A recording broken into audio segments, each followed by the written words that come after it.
Christmas Carol Stave 1, Marley's Ghost. Marley was dead to begin with. There is no doubt whatever about that. The register of his burial was signed by the clergyman, the clerk, the undertaker, and the chief mourner. Scrooge signed it, and Scrooge's name was good upon change for anything he chose to put his hand to. Old Marley was as dead as a doornail. Mind, I don't mean to say that I know of my own knowledge what there is particularly dead about a doornail. I might have been inclined myself to regard a coffin nail as the deadest piece of ironmongery in the trade. But the wisdom of our ancestors is in the simile, and my unhallowed hands shall not disturb it, or the country est done for. You will therefore permit me to repeat, emphatically, that Marley was as dead as a doornail. Scrooge knew he was dead. Of course he did. How could it be otherwise? Scrooge and he were partners for I don't know how many years. Scrooge was his sole executor, his sole administrator, his sole assign, his sole residuary legatee, his sole friend and sole mourner. And even Scrooge was not so dreadfully cut up by the sad event, but that he was an excellent man of business on the very day of the funeral, and solemnized it with an undoubted bargain. The mention of Marley's funeral brings me back to the point I started from. There is no doubt that Marley was dead. This must be distinctly understood, or nothing wonderful can come of the story I am going to relate. If we were not perfectly convinced that Hamlet's father died before the play began, there would be nothing more remarkable in his taking a stroll at night, in an easterly wind, upon his own ramparts, than there would be in any other middle-aged gentleman rashly turning out after dark in a breezy spot, say St. Paul's churchyard for instance, literally to astonish his son's weak mind. Scrooge never painted out old Marley's name. There it stood years afterwards above the warehouse door, Scrooge and Marley. The firm was known as Scrooge and Marley. Sometimes people new to the business called Scrooge, and sometimes Marley, but he answered to both names. It was all the same to him. Oh, but he was a tight-fisted hand at the grindstone, Scrooge, a squeezing, wrenching, grasping, scraping, clutching, covetous old sinner. Hard and sharp as flint, from which no steel had ever struck out generous fire, secret and self-contained and solitary as an oyster. The cold within him froze his old features, nipped his pointed nose, shriveled his cheek, stiffened his gait, made his eyes red, his thin lips blue, and spoke out shrewdly in his grating voice. A frosty rime was on his head, and on his eyebrows and his wiry chin. He carried his own low temperature always about with him. He iced his office in the dog days, and didn't thaw it 1 degree at Christmas. External heat and cold had little influence on Scrooge. No warmth could warm, no wintry weather chill him. No wind that blew was bitter than he, no falling snow was more intent upon its purpose, no pelting rain less open to entreaty. Foul weather didn't know where to have him. The heaviest rain and snow and hail and sleet could boast of the advantage over him in only one respect. They often came down handsomely, and Scrooge never did. Nobody ever stopped him in the street to say, with gladsome looks, "My dear Scrooge, how are you? When will you come to see me?" No beggars implored him to bestow a trifle, no children asked him what it was o'clock, no man or woman ever once in all his life inquired the way to such and such a place of Scrooge. Even the blindman's dogs appeared to know him, and when they saw him coming on, would tug their owners into doorways and up courts, and then would wag their tails as though they said, "No eye at all is better than an evil-eyed dark master." But what did Scrooge care? It was the very thing he liked. To edge his way along the crowded paths of life, warning all human sympathy to keep its distance, was what the knowing ones call nuts to Scrooge. Once upon a time, of all the good days in the year, on Christmas Eve, old Scrooge sat busy in his counting-house. It was cold, bleak, biting weather, foggy withal, and he could hear the people in the court outside go wheezing up and down, beating their hands upon their breasts, and stamping their feet upon the pavement stones to warm them. The city clocks had only just gone 3, but it was quite dark already. It had not been light all day, and candles were flaring in the windows of the neighboring offices, like ruddy smears upon the palpable brown air. The fog came pouring in at every chink and keyhole, and was so dense without, that although the court was of the narrowest, the houses opposite were mere phantoms. To see the dingy cloud come drooping down, obscuring everything, one might have thought that nature lived hard by and was brewing on a large scale. The door of Scrooge's counting-house was open, that he might keep his eye upon his clerk, who in a dismal little cell beyond, a sort of tank, was copying letters. Scrooge had a very small fire, but the clerk's fire was so very much smaller that it looked like one coal. But he couldn't replenish it, for Scrooge kept the coal box in his own room, and so surely as the clerk came in with the shovel, the master predicted that it would be necessary for them to part. Wherefore the clerk put on his white comforter too, and tried to warm himself at the candle, in which effort, not being a man of strong imagination, he failed. "A Merry Christmas, Uncle, God save you," cried a cheerful voice. It was the voice of Scrooge's nephew, who came upon him so quickly that this was the first intimation he had of his approach. "But," said Scrooge, "humbug." He had so heated himself with rapid walking in the fog and frost, this nephew of Scrooge's, that he was all in a glow. His face was ruddy and handsome, his eyes sparkled, and his breath smoked again. "Christmas a humbug, Uncle, you don't mean that, I am sure," said Scrooge's nephew. "I do," said Scrooge.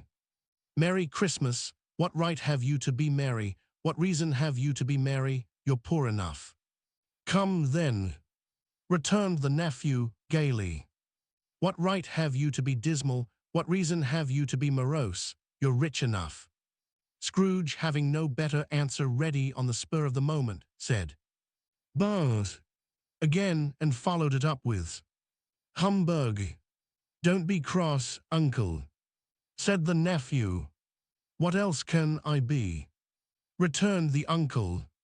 "When I live in such a world of fools as this, Merry Christmas, out upon Merry Christmas, what's Christmas time to you but a time for paying bills without money, a time for finding yourself a year older and not an hour richer, a time for balancing your books and having every item in M through a round dozen of months presented dead against you. If I could work my will," said Scrooge indignantly.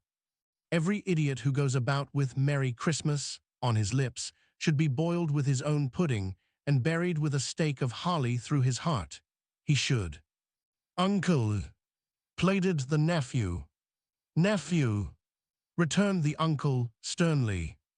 "Keep Christmas in your own way, and let me keep it in mine."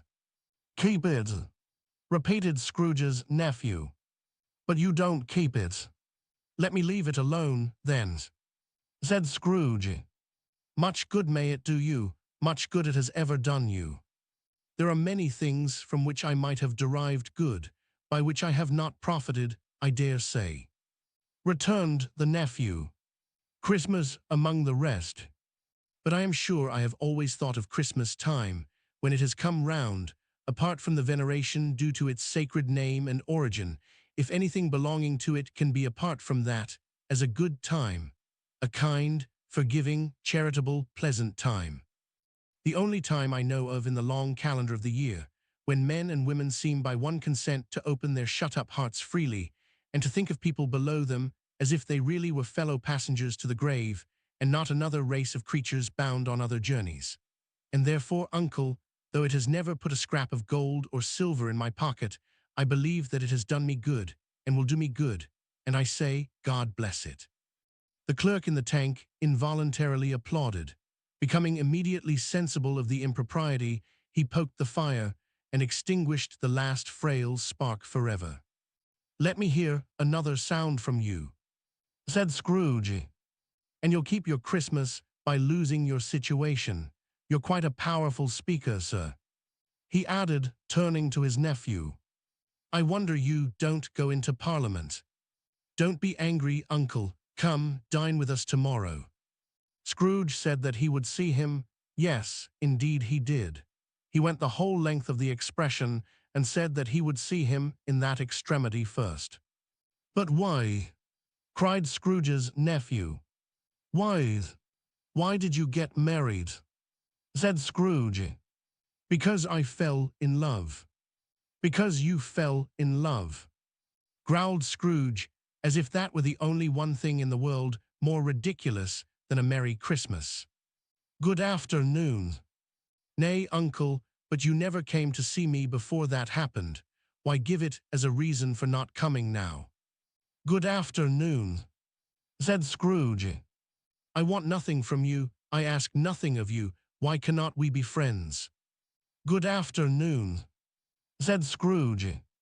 "I am sorry with all my heart to find you so resolute, We have never had any quarrel to which I have been a party, but I have made the trial in homage to Christmas, and I'll keep my Christmas humor to the last.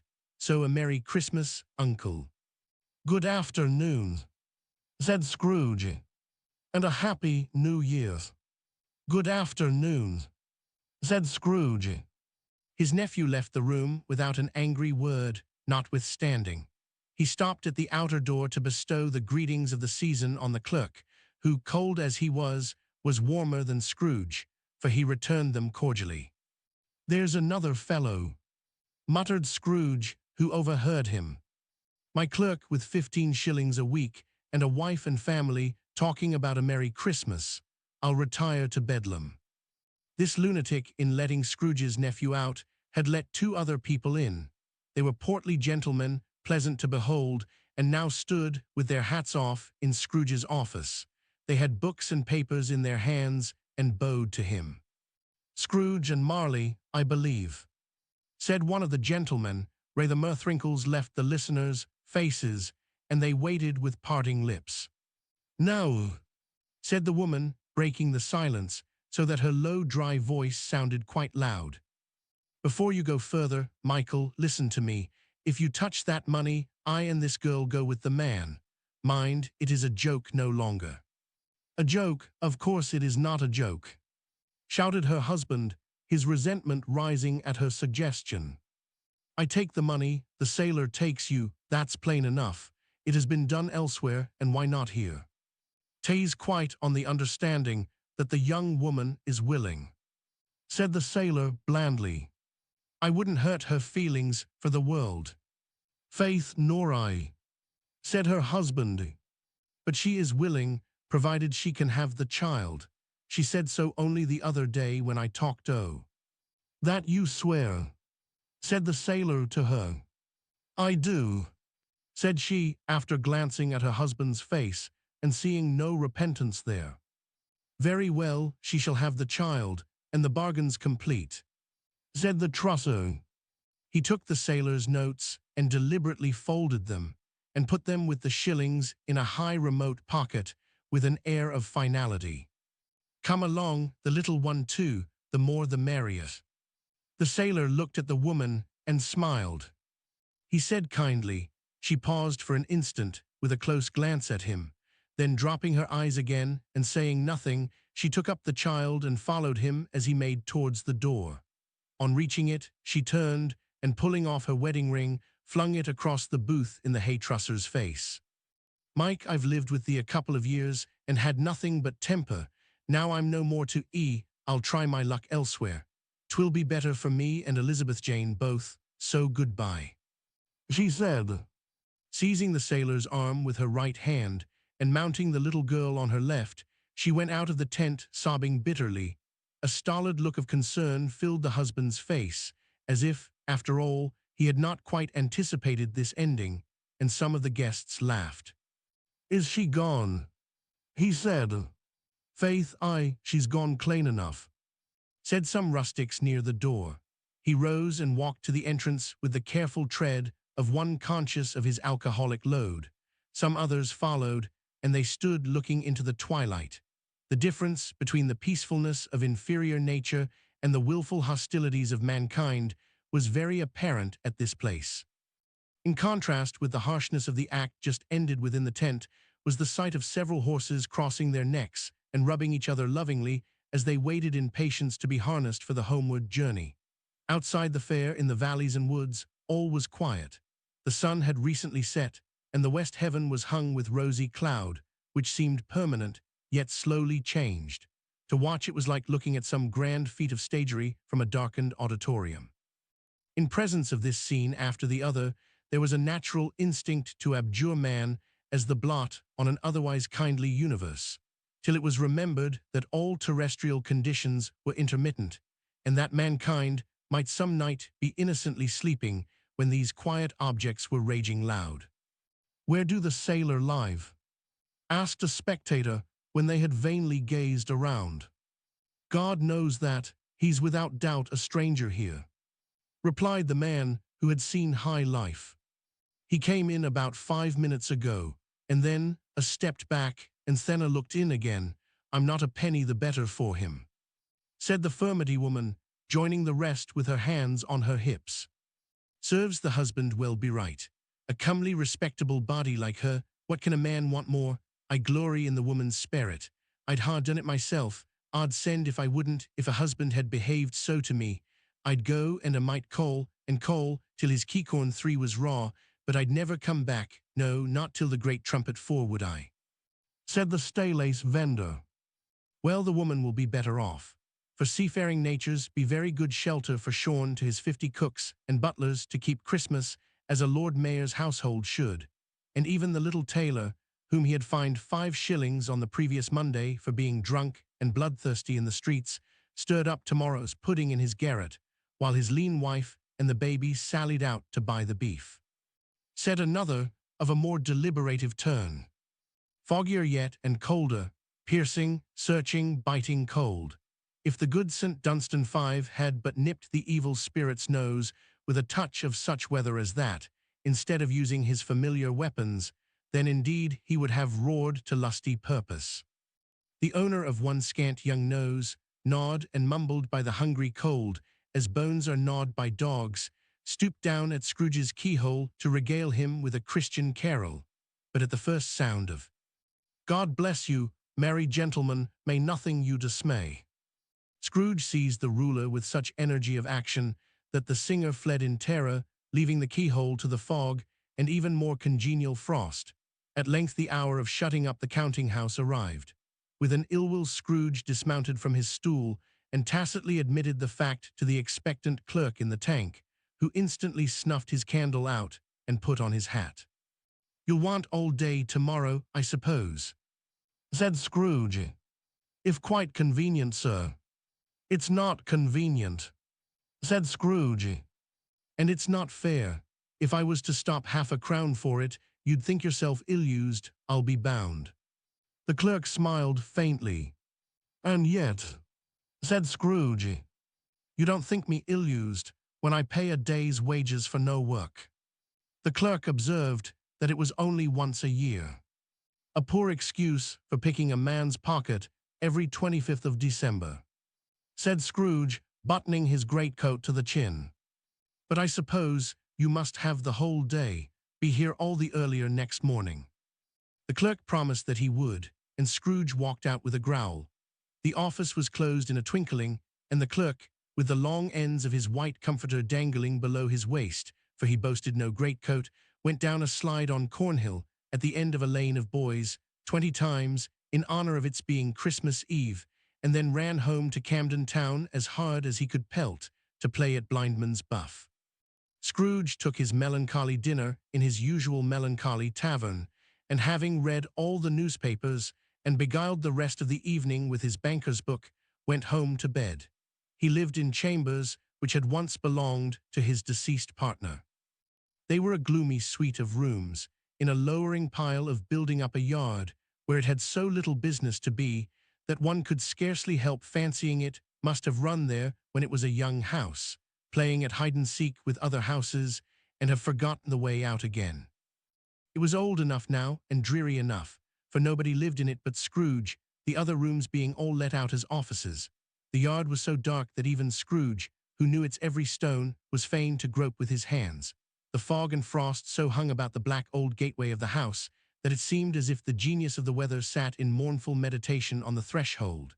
Now it is a fact that there was nothing at all particular about the knocker on the door, except that it was very large. It is also a fact that Scrooge had seen it, night and morning, during his whole residence in that place. Also that Scrooge had as little of what is called fancy about him as any man in the city of London, even including, which is a bold word, the corporation, aldermen, and livery. Let it also be borne in mind that Scrooge had not bestowed one thought on Marley since his last mention of his 7 years dead partner that afternoon. And then let any man explain to me, if he can, how it happened that Scrooge, having his key in the lock of the door, saw in the knocker, without its undergoing any intermediate process of change, not a knocker, but Marley's face. Marley's face. It was not an impenetrable shadow, as the other objects in the yard were, but had a dismal light about it, like a bad lobster in a dark cellar. It was not angry or ferocious, but looked at Scrooge as Marley used to look, with ghostly spectacles turned up on its ghostly forehead. The hair was curiously stirred, as if by breath or hot air, and though the eyes were wide open, they were perfectly motionless. That and its livid color made it horrible, but its horror seemed to be in spite of the face, and beyond its control, rather than a part of its own expression. As Scrooge looked fixedly at this phenomenon, it was a knocker again. To say that he was not startled, or that his blood was not conscious of a terrible sensation to which it had been a stranger from infancy, would be untrue. But he put his hand upon the key he had relinquished, turned it sturdily, walked in, and lighted his candle. He did pause, with a moment's irresolution, before he shut the door, and he did look cautiously behind it first, as if he half expected to be terrified with the sight of Marley's pigtails sticking out into the hall.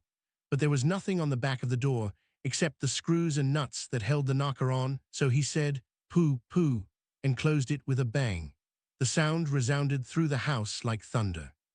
Every room above, and every cask in the wine merchant's cellars below, appeared to have a separate peal of echoes of its own. Scrooge was not a man to be frightened by echoes. He fastened the door and walked across the hall and up the stairs, slowly, too, trimming his candle as he went. You may talk vaguely about driving a coach and six up a good old flight of stairs, or through a bad young Act of Parliament, but I mean to say you might have got a hearse up that staircase and taken it broadwise, with the splinter bar towards the wall and the door towards the balustrades, and done it easy. There was plenty of width for that, and room to spare, which is perhaps the reason why Scrooge thought he saw a locomotive hearse going on before him in the gloom. Half a dozen gas lamps out of the street wouldn't have lighted the entry too well, so you may suppose that it was pretty dark with Scrooge's dip. Up Scrooge went, not caring a button for that. Darkness is cheap, and Scrooge liked it. But before he shut his heavy door, he walked through his rooms to see that all was right. He had just enough recollection of the face to desire to do that. Sitting room, bedroom, lumber room, all as they should be. Nobody under the table, nobody under the sofa, a small fire in the grate, spoon and basin ready, and the little saucepan of gruel upon the hob. Nobody under the bed, nobody in the closet, nobody in his dressing gown, which was hanging up in a suspicious attitude against the wall. Lumber room as usual. Old fireguard, old shoes, 2 fish baskets, washing stand on 3 legs and a poker. Quite satisfied, he closed his door and locked himself in, double-locked himself in, which was not his custom. Thus secured against surprise, he took off his cravat, put on his dressing gown and slippers and his nightcap, and sat down before the fire to take his gruel. It was a very low fire indeed, nothing on such a bitter night. He was obliged to sit close to it and brood over it, before he could extract the least sensation of warmth from such a handful of fuel. The fireplace was an old one, built by some Dutch merchant long ago, and paved all round with quaint Dutch tiles designed to illustrate the scriptures. There were Cains and Abels, Pharaoh's daughters, queens of Sheba, angelic messengers descending through the air on clouds like feather beds, Abrahams, Belshazzars, apostles putting off to sea in butter boats, hundreds of figures to attract his thoughts. And yet that face of Marley, 7 years dead, came like the ancient prophet's rod and swallowed up the whole.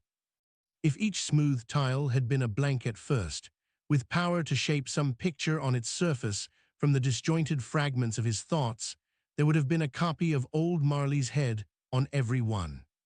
"Humbug," said Scrooge and walked across the room. After several turns, he sat down again.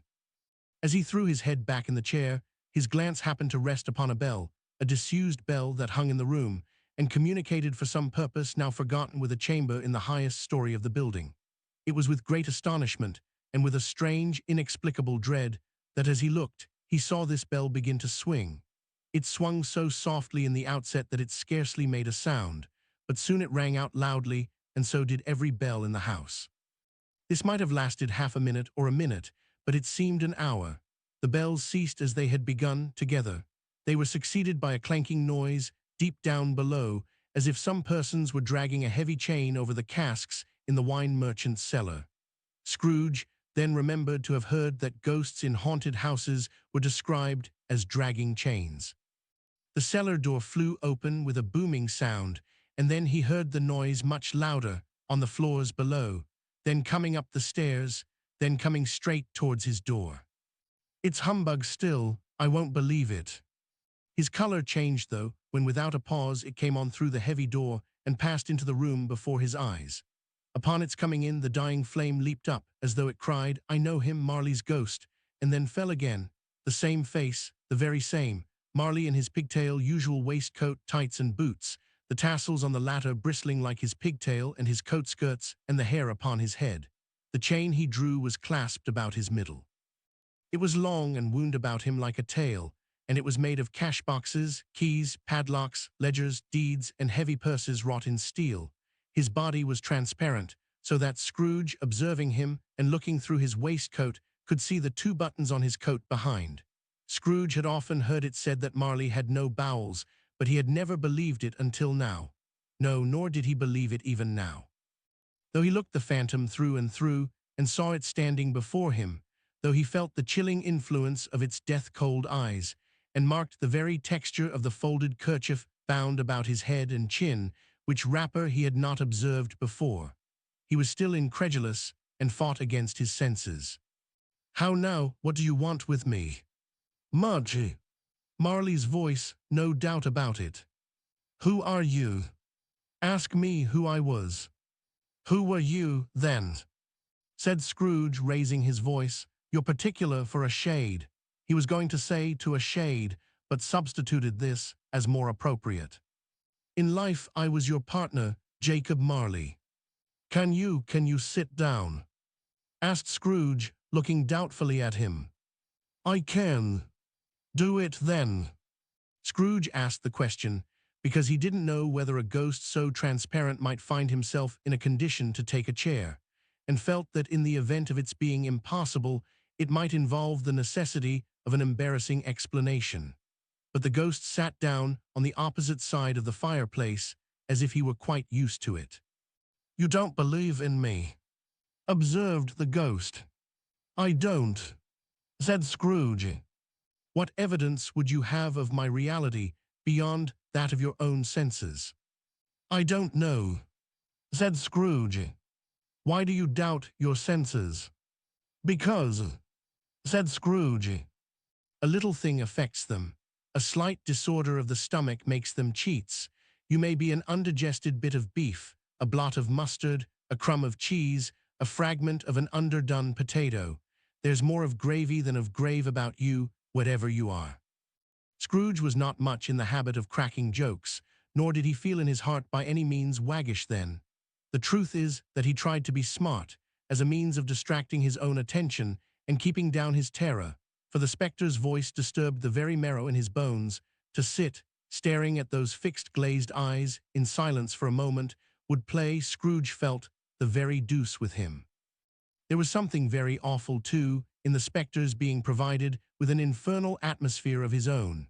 Scrooge could not feel it himself, but this was clearly the case, for though the ghost sat perfectly motionless, its hair and skirts and tassels were still agitated as by the hot vapor from an oven.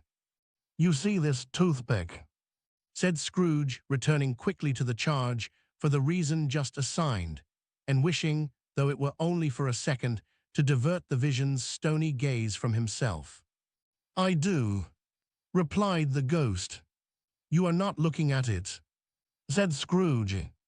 "But I see it, notwithstanding," said the ghost.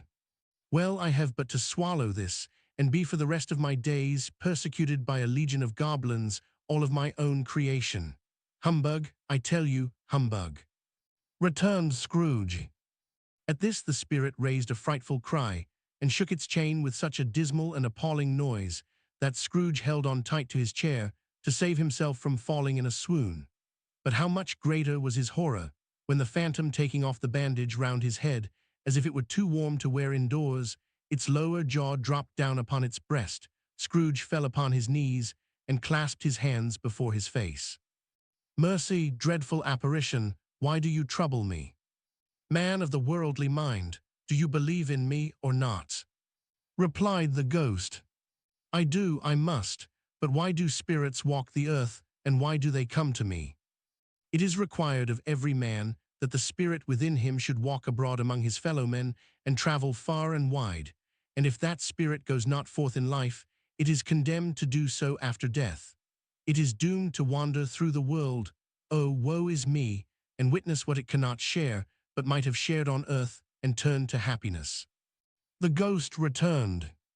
Again the spectre raised a cry, and shook its chain, and wrung its shadowy hands.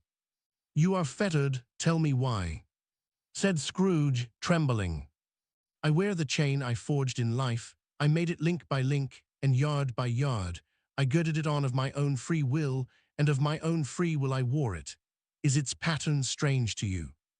Replied the ghost. Scrooge trembled more and more. "Or would you know the weight and length of the strong coil you bear yourself? It was full as heavy and as long as this, 7 Christmas Eves ago. You have labored on it since. It is a ponderous chain," pursued the ghost. Scrooge glanced about him on the floor, in the expectation of finding himself surrounded by some 50 or 60 fathoms of iron cable, but he could see nothing. "Jacob, old Jacob Marley, tell me more. Speak comfort to me, Jacob," he said imploringly. "I have none to give. It comes from other regions, Ebenezer Scrooge, and is conveyed by other ministers to other kinds of men. Nor can I tell you what I would. A very little more is all permitted to me. I cannot rest, I cannot stay, I cannot linger anywhere. My spirit never walked beyond our counting-house, mark me. In life my spirit never roved beyond the narrow limits of our money-changing hole, and weary journeys lie before me." The ghost replied. It was a habit with Scrooge, whenever he became thoughtful, to put his hands in his breeches pockets. Pondering on what the ghost had said, he did so now, but without lifting up his eyes or getting off his knees. "You must have been very slow about it, Jacob," Scrooge observed in a businesslike manner, though with humility and deference. "Slow," the ghost repeated. 7 years dead, and traveling all the time," mused Scrooge. "The whole time, no rest, no peace," said the ghost. "Incessant torture of remorse. You travel fast." "On the wings of the wind," replied the ghost. "You might have got over a great quantity of ground in 7 years," said Scrooge. The ghost, on hearing this, set up another cry, and clanked its chain so hideously in the dead silence of the night, that the ward would have been justified in indicting it for a nuisance. O captive bound and double-ironed, not to know that ages of incessant labor by immortal creatures, for this earth must pass into eternity before the good of which it is susceptible is all developed. Not to know that any Christian spirit working kindly in its little sphere, whatever it may be, will find its mortal life too short for its vast means of usefulness. Not to know that no space of regret can make amends for one life's opportunities misused. Yet such was I, oh, such was I," cried the phantom. "But you were always a good man of business, Jacob," faltered Scrooge, who now began to apply this to himself. "Business, mankind, was my business. The common welfare was my business. Charity, mercy, forbearance, and benevolence were all my business. The dealings of my trade were but a drop of water in the comprehensive ocean of my business," cried the ghost, wringing its hands again. It held up its chain at arm's length, as if that were the cause of all its unavailing grief, and flung it heavily upon the ground again. "At this time of the rolling year, I suffer most. Why did I walk through crowds of fellow beings with my eyes turned down, and never raise them to that blessed star which led the wise men to a poor abode? Were there no poor homes to which its light would have conducted me?" The spectre said. Scrooge was very much dismayed to hear the spectre going on at this rate, and began to quake exceedingly. "Hear me, my time is nearly gone," cried the ghost. "I will, but don't be hard upon me. Don't be flowery, Jacob, pray," said Scrooge. "How it is that I appear before you in a shape that you can see, I may not tell. I have sat invisible beside you many and many a day." It was not an agreeable idea. Scrooge shivered and wiped the perspiration from his brow. "That is no light part of my penance. I am here tonight to warn you that you have yet a chance and hope of escaping my fate. A chance and hope of my procuring Ebenezer," pursued the ghost. You were always a good friend to me, thank ye, said Scrooge. You will be haunted by 3 spirits, resumed the ghost. Scrooge's countenance fell almost as low as the ghost's had done. Is that the chance and hope you mentioned, Jacob? He demanded in a faltering voice. It is. I think I'd rather not, said Scrooge. Without their visits, you cannot hope to shun the path I tread. Expect the first tomorrow when the bell tolls 1, said the ghost. Couldn't I take 'em all at once and have it over, Jacob? Hinted Scrooge. Expect the second on the next night at the same hour. The third, upon the next night when the last stroke of 12 has ceased to vibrate. Look to see me no more, and look that, for your own sake, you remember what has passed between us. When it had said these words, the spectre took its wrapper from the table and bound it round its head, as before. Scrooge knew this by the smart sound its teeth made when the jaws were brought together by the bandage. He ventured to raise his eyes again and found his supernatural visitor confronting him in an erect attitude, with its chain wound over and about its arm. The apparition walked backward from him, and at every step it took, the window raised itself a little, so that when the spectre reached it, it was wide open. It beckoned Scrooge to approach, which he did. When they were within 2 paces of each other, Marley's ghost held up its hand, warning him to come no nearer. Scrooge stopped, not so much in obedience as in surprise and fear, for on the raising of the hand, he became sensible of confused noises in the air, incoherent sounds of lamentation and regret, wailings inexpressibly sorrowful and self-accusatory. The spectre, after listening for a moment, joined in the mournful dirge and floated out upon the bleak, dark night. Scrooge followed to the window, desperate in his curiosity. He looked out. The air was filled with phantoms, wandering hither and thither in restless haste and moaning as they went. Every one of them wore chains like Marley's ghost. Some few were linked together, none were free. Many had been personally known to Scrooge in their lives. He had been quite familiar with one old ghost, in a white waistcoat, with a monstrous iron safe attached to its ankle, who cried piteously at being unable to assist a wretched woman with an infant, whom it saw below upon a doorstep. The misery with them all was, clearly, that they sought to interfere, for good, in human matters, and had lost the power forever. Whether these creatures faded into mist, or mist enshrouded them, he could not tell. But they and their spirit voices faded together, and the night became as it had been when he walked home. Scrooge closed the window and examined the door by which the ghost had entered.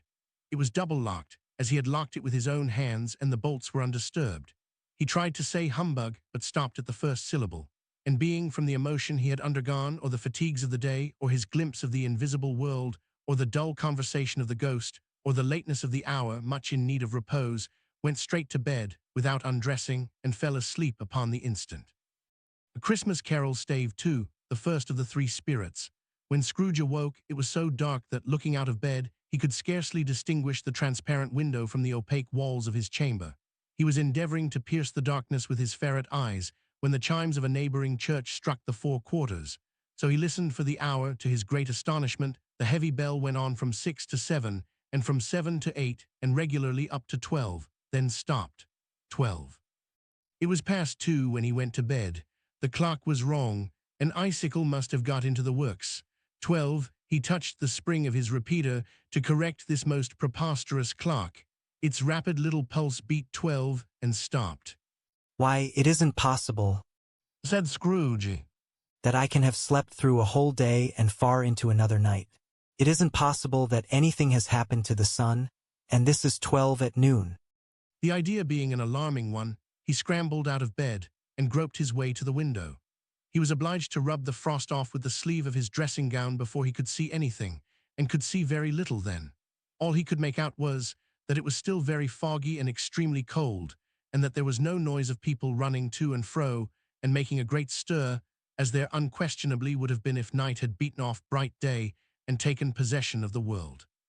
This was a great relief, because 3 days after sight of this first of exchange pay to Mr. Ebenezer Scrooge or his order, and so forth, would have become a mere United States, security 6 if there were no days to count by. Scrooge went to bed again and thought it over and over, and could make nothing of it. The more he thought, the more perplexed he was, and the more he endeavored not to think, the more he thought. Marley's ghost bothered him exceedingly. Every time he resolved within himself, after mature inquiry, that it was all a dream, his mind flew back again, like a strong spring released, to its first position, and presented the same problem to be worked all through. Was it a dream or not? Scrooge lay in this state until the chime had gone 3/4 more, when he remembered on a sudden that the ghost had warned him of a visitation when the bell tolled 1. He resolved to lie awake until the hour was past, and considering that he could no more go to sleep than go to heaven, this was perhaps the wisest resolution in his power. The quarter was so long that he was more than once convinced he must have sunk into a doze unconsciously and missed the clock. At length, it broke upon his listening ear. Ding dong, 1/4 past. Said Scrooge, counting. ding dong, 1/2 past. Said Scrooge. ding dong, 1/4 to it. Said Scrooge. ding dong, The hour itself. Said Scrooge, triumphantly. And nothing else. He spoke before the hour bell sounded, which it now did with a deep, dull, hollow, melancholy one. Light flashed up in the room upon the instant, and the curtains of his bed were drawn. The curtains of his bed were drawn aside, I tell you, by a hand, not the curtains at his feet, nor the curtains at his back, but those to which his face was addressed. The curtains of his bed were drawn aside, and Scrooge, starting up into a half-recumbent attitude, found himself face to face with the unearthly visitor who drew them. As close to it as I am now to you, and I am standing in the spirit at your elbow. It was a strange figure, like a child, yet not so like a child as like an old man, viewed through some supernatural medium, which gave him the appearance of having receded from the view and being diminished to a child's proportions. Its hair, which hung about its neck and down its back, was white as if with age, and yet the face had not a wrinkle in it, and the tenderest bloom was on the skin. The arms were very long and muscular, the hands the same, as if its hold were of uncommon strength. Its legs and feet, most delicately formed, were like those upper members bare. It wore a tunic of the purest white, and round its waist was bound a lustrous belt, the sheen of which was beautiful. It held a branch of fresh green holly in its hand, and in singular contradiction of that wintry emblem, had its dress trimmed with summer flowers. But the strangest thing about it was, that from the crown of its head there sprung a bright clear jet of light, by which all this was visible, and which was doubtless the occasion of its using, in its duller moments, a great extinguisher 7 for a cap, which it now held under its arm. Even this, though when Scrooge looked at it with increasing steadiness, was not its strangest quality. For as its belt sparkled and glittered, now in one part and now in another, and what was light one instant, at another time was dark, so the figure itself fluctuated in its distinctness, being now a thing with one arm, now with one leg, now with 20 legs, now a pair of legs without a head, now a head without a body, of which dissolving parts no outline would be visible in the dense gloom wherein they melted away. And in the very wonder of this, it would be itself again, distinct and clear as ever. Are you the spirit, sir, whose coming was foretold to me? Asked Scrooge. I am. The voice was soft and gentle, singularly low, as if instead of being so close beside him, it were at a distance. Who and what are you? Scrooge demanded. I am the ghost of Christmas past. Long past? Inquired Scrooge, observant of its dwarfish stature. No, your past. Perhaps Scrooge could not have told anybody why, if anybody could have asked him, but he had a special desire to see the spirit in his cap, and begged him to be covered. What? Exclaimed the ghost. Would you so soon put out, with worldly hands, the light I give? Is it not enough that you are one of those whose passions made this cap, and force me through whole trains of years to wear it low upon my brow?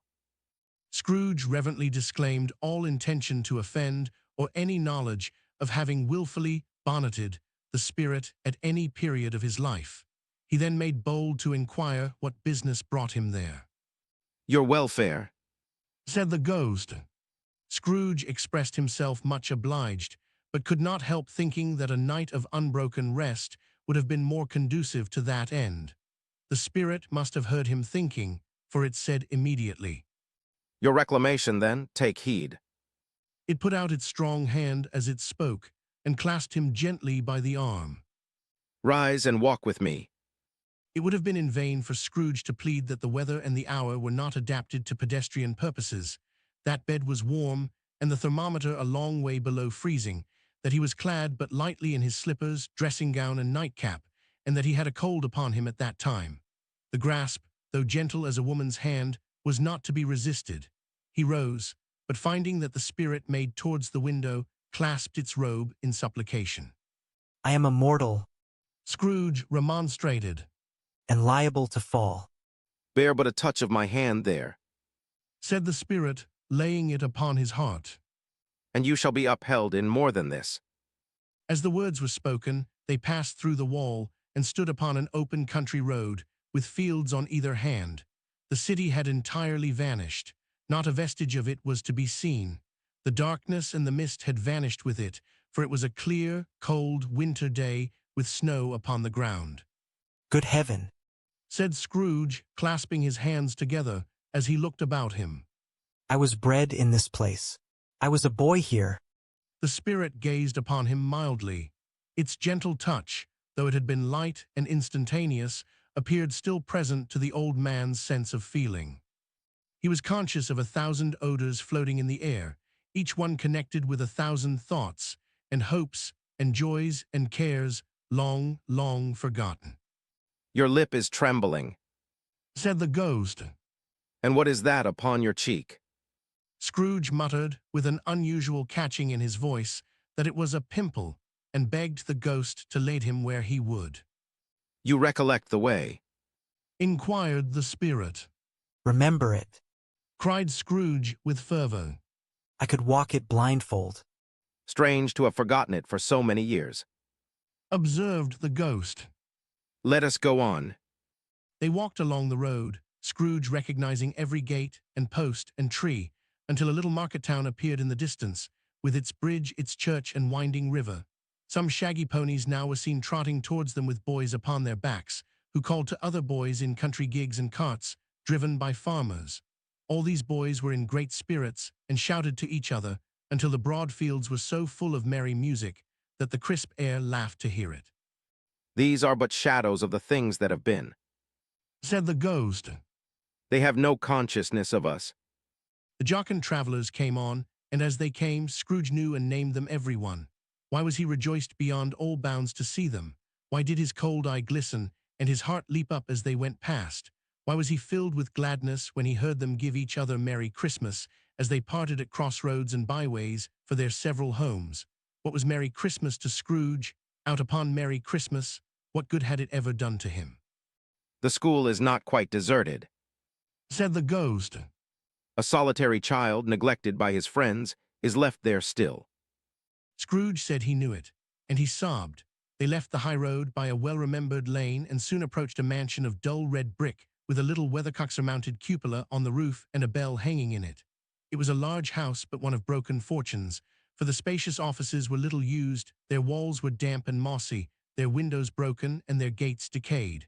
Fowls clucked and strutted in the stables, and the coach houses and sheds were overrun with grass. Nor was it more retentive of its ancient state within, for entering the dreary hall and glancing through the open doors of many rooms, they found them poorly furnished, cold, and vast. There was an earthy savor in the air, a chilly bareness in the place, which associated itself somehow with too much getting up by candlelight and not too much to eat. They went, the ghost and Scrooge, across the hall to a door at the back of the house. It opened before them and disclosed a long, bare, melancholy room, made barer still by lines of plain deal forms and desks. At one of these, a lonely boy was reading near a feeble fire, and Scrooge sat down upon a form and wept to see his poor forgotten self as he had used to be. Not a latent echo in the house, not a squeak and scuffle from the mice behind the paneling, not a drip from the half-thawed waterspout in the dull yard behind, not a sigh among the leafless boughs of one despondent poplar, not the idle swinging of an empty storehouse door, no, not a clicking in the fire, but fell upon the heart of Scrooge with softening influence and gave a freer passage to his tears. The spirit touched him on the arm and pointed to his younger self, intent upon his reading. Suddenly a man in foreign garments, wonderfully real and distinct to look at, stood outside the window with an axe stuck in his belt and leading by the bridle an ass laden with wood. Why, it's Ali Baba. Scrooge exclaimed in ecstasy. It's dear old honest Ali Baba. Yes, yes, I know. One Christmas time, when yonder solitary child was left here all alone, he did come, for the first time, just like that. Poor boy. And Valentine, Said Scrooge. and his wild brother Orson. There they go. And what's his name, who was put down in his drawers, asleep, at the gate of Damascus. Don't you see him? And the Sultan's groom turned upside down by the genii. There he is upon his head. Serve him right. I'm glad of it. What business had he to be married to the princess? To hear Scrooge expending all the earnestness of his nature on such subjects, in a most extraordinary voice between laughing and crying, and to see his heightened and excited face, would have been a surprise to his business friends in the city, indeed. There's the parrot. Cried Scrooge. Green body and yellow tail, with a thing like lettuce growing out of the top of his head. There he is. Poor Robin Crusoe, he called him, when he came home again after sailing round the island. Poor Robin Crusoe. Where have you been, Robin Crusoe? The man thought he was dreaming, but he wasn't. It was the parrot, you know. There goes Friday, running for his life to the little creek. Hullo! Hoop! Hallo. Then, with a rapidity of transition very foreign to his usual character, he said, in pity for his former self, Poor boy. and cried again. I wish.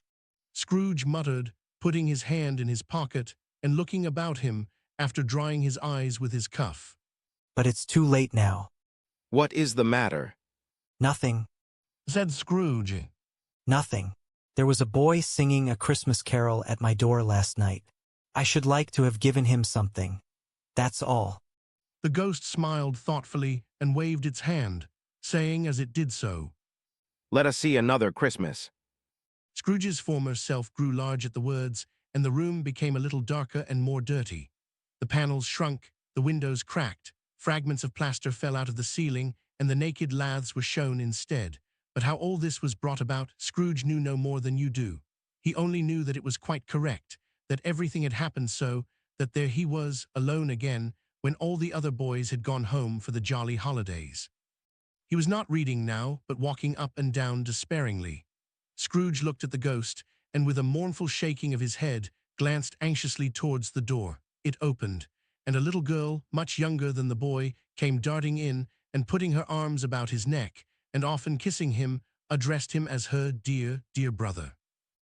I have come to bring you home, dear brother. Said the child, clapping her tiny hands and bending down to laugh. To bring you home, home. Home, little fan? Returned the boy. Yes, Said the child, brimful of glee. home for good and all. Home forever and ever. Father is so much kinder than he used to be that home's like heaven. He spoke so gently to me one dear night when I was going to bed that I was not afraid to ask him once more if you might come home, and he said yes, you should, and sent me in a coach to bring you. And you're to be a man. Said the child, opening her eyes. And are never to come back here. But first we're to be together all the Christmas long, and have the merriest time in all the world. You are quite a woman, little fan. Exclaimed the boy. She clapped her hands and laughed, and tried to touch his head, but being too little, laughed again, and stood on tiptoe to embrace him. Then she began to drag him, in her childish eagerness, towards the door, and he, nothing loth to go, accompanied her. A terrible voice in the hall cried, Bring down Master Scrooge's box, there. and in the hall appeared the schoolmaster himself, who glared on Master Scrooge with a ferocious condescension, and threw him into a dreadful state of mind by shaking hands with him. He then conveyed him and his sister into the veriest old well of a shivering best parlor that ever was seen, where the maps upon the wall and the celestial and terrestrial globes in the windows were waxy with cold. Here he produced a decanter of curiously light wine and a block of curiously heavy cake, and administered installments of those dainties to the young people, at the same time sending out a meager servant to offer a glass of something to the postboy, who answered that he thanked the gentleman, but if it was the same tap as he had tasted before, he had rather not. Master Scrooge's trunk being by this time tied on to the top of the chaise, the children bade the schoolmaster goodbye right willingly, and getting into it, drove gaily down the garden sweep, the quick wheels dashing the hoar-frost and snow from off the dark leaves of the evergreens like spray. Always a delicate creature, whom a breath might have withered. Said the ghost. But she had a large heart. So she had. Cried Scrooge. You're right. I will not gainsay it, spirit. God forbid. She died a woman, Said the ghost. and had, as I think, children. One child. Scrooge returned. True, Said the ghost. your nephew. Scrooge seemed uneasy in his mind, and answered briefly. Yes. Although they had but that moment left the school behind them, they were now in the busy thoroughfares of a city, where shadowy passengers passed and repassed, where shadowy carts and coaches battled for the way, and all the strife and tumult of a real city were. It was made plain enough, by the dressing of the shops, that here too it was Christmas time again, but it was evening, and the streets were lighted up. The ghost stopped at a certain warehouse door, and asked Scrooge if he knew it. Know it. Said Scrooge. Was I apprenticed here? They went in, at sight of an old gentleman in a Welsh wig, sitting behind such a high desk, that if he had been 2 inches taller, he must have knocked his head against the ceiling. Scrooge cried in great excitement. Why, it's old Fezziwig. Bless his heart. It's Fezziwig alive again. Old Fezziwig laid down his pen and looked up at the clock, which pointed to the hour of 7. He rubbed his hands, adjusted his capacious waistcoat, laughed all over himself, from his shoes to his organ of benevolence, and called out in a comfortable, oily, rich, fat, jovial voice. Yo-ho there, Ebenezer Dick. Scrooge's former self, now grown a young man, came briskly in, accompanied by his fellow prentice. Dick Wilkins, to be sure. Said Scrooge to the ghost. Bless me, yes. There he is. He was very much attached to me, was Dick. Poor Dick. Dear, dear. Yo-ho, my boys. Said Fezziwig. No more work tonight, Christmas Eve, Dick, Christmas, Ebenezer, let's have the shutters up. Cried old Fezziwig, with a sharp clap of his hands. Before a man can say Jack Robinson. You wouldn't believe how those 2 fellows went at it. They charged into the street with the shutters. 1, 2, 3, had em up in their places, 4, 5, 6, barred 'em and pinned 'em, 7, 8, 9, and came back before you could have got to 12, panting like race horses. Hilly-ho. Cried old Fezziwig, skipping down from the high desk with wonderful agility. Clear away, my lads, and let's have lots of room here. Hilly-ho, Dick, cheer up, Ebenezer. Clear away, there was nothing they wouldn't have cleared away, or couldn't have cleared away, with old Fezziwig looking on. It was done in a minute. Every movable was packed off, as if it were dismissed from public life for evermore. The floor was swept and watered, the lamps were trimmed, fuel was heaped upon the fire, and the warehouse was as snug and warm and dry and bright a ballroom as you would desire to see upon a winter's night. In came a fiddler with a music book, and went up to the lofty desk, and made an orchestra of it, and tuned like 50 stomachaches. In came Mrs. Fezziwig, one vast, substantial smile. In came the 3 Miss Fezziwigs, beaming and lovable. In came the 6 young followers whose hearts they broke. In came all the young men and women employed in the business. In came the housemaid, with her cousin the baker. In came the cook, with her brother's particular friend, the milkman. In came the boy from over the way, who was suspected of not having board enough from his master, trying to hide himself behind the girl from next door but one, who was proved to have had her ears pulled by her mistress. In they all came, one after another, some shyly, some boldly, some gracefully, some awkwardly, some pushing, some pulling. In they all came, anyhow and everyhow. Away they all went, 20 couple at once, hands half round and back again the other way, down the middle and up again, round and round in various stages of affectionate grouping, old top couple always turning up in the wrong place, new top couples starting off again as soon as they got there, old top couples at last, and not a bottom one to help them. When this result was brought about, old Fezziwig, clapping his hands to stop the dance, cried out. Well done. And the fiddler plunged his hot face into a pot of porter especially provided for that purpose. but scorning rest, upon his reappearance he instantly began again, though there were no dancers yet, as if the other fiddler had been carried home, exhausted, on a shutter, and he were a brand new man, resolved to beat him out of sight or perish. There were more dances, and there were forfeits, and more dances, and there was cake, and there was negus 9, and there was a great piece of cold roast, and there was a great piece of cold boiled, and there were mince pies, and plenty of beer. But the great effect of the evening came after the roast and boiled, when the fiddler struck up Sir Roger de Coverley. 10 Then old Fezziwig stood out to dance with Mrs. Fezziwig. Top couple too, with a good stiff piece of work cut out for them, 3 or 4 and 20 pair of partners, people who were not to be trifled with, people who would dance and had no notion of walking.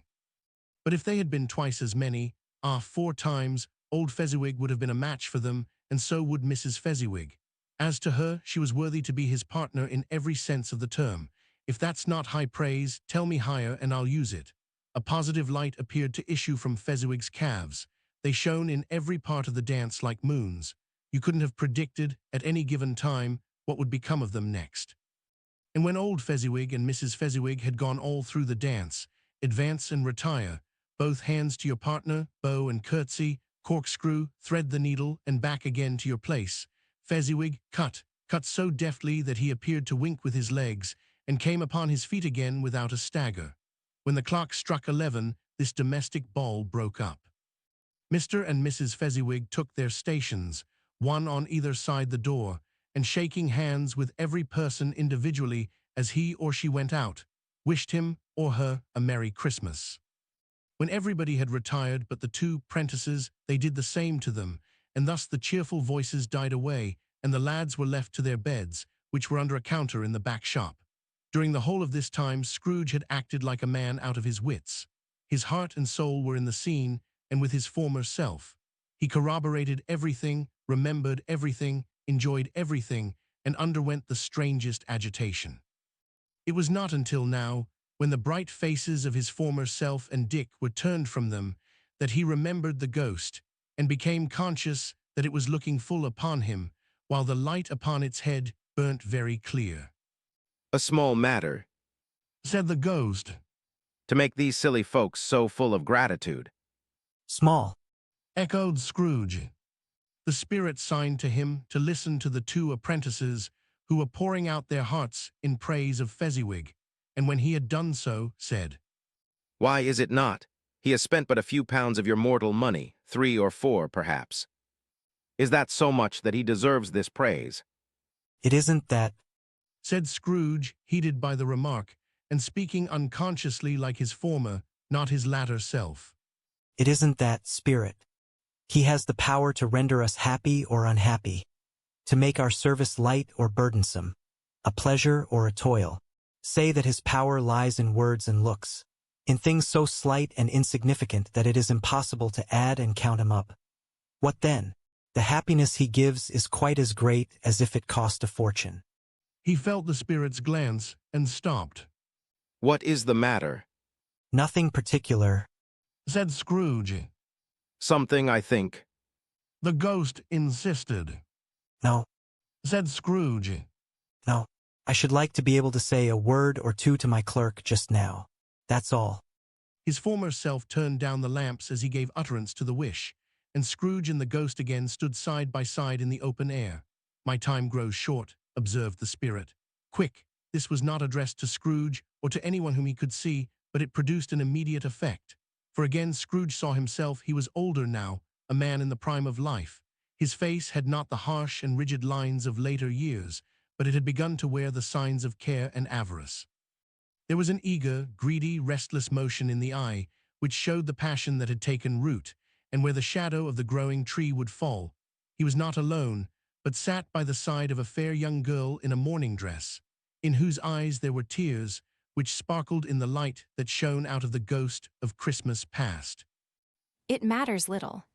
She said softly. To you, very little. Another idol has displaced me, and if it can cheer and comfort you in time to come, as I would have tried to do, I have no just cause to grieve. What idol has displaced you? He rejoined. A golden one. This is the even-handed dealing of the world. He said. There is nothing on which it is so hard as poverty, and there is nothing it professes to condemn with such severity as the pursuit of wealth. You fear the world too much. She answered gently. All your other hopes have merged into the hope of being beyond the chance of its sordid reproach. I have seen your nobler aspirations fall off one by one, until the master passion, gain, engrosses you. Have I not? What then? He retorted. Even if I have grown so much wiser, what then? I am not changed towards you. She shook her head. Am I? Our contract is an old one. It was made when we were both poor and content to be so, until, in good season, we could improve our worldly fortune by our patient industry. You are changed. When it was made, you were another man. I was a boy. He said impatiently. Your own feeling tells you that you are not what you are. She returned. I am. That which promised happiness when we were one in heart is fraught with misery now that we are two. How often and how keenly I have thought of this, I will not say. It is enough that I have thought of it and can release you. Have I ever sought release? In words, no, never. In what then? In a changed nature, in an altered spirit, in another atmosphere of life, another hope as its great end. In everything that made my love of any worth or value in your sight, if this had never been between us, said the girl, looking mildly, but with steadiness, upon him. Tell me, would you seek me out and try to win me now? Ah, no. He seemed to yield to the justice of this supposition, in spite of himself, but he said, with a struggle. You think not. I would gladly think otherwise if I could. She answered, Heaven knows. When I have learned a truth like this, I know how strong and irresistible it must be. But if you were free today, tomorrow, yesterday, can even I believe that you would choose a dowerless girl, you who, in your very confidence with her, weigh everything by gain? Or, choosing her, if for a moment you were false enough to your one guiding principle to do so, do I not know that your repentance and regret would surely follow?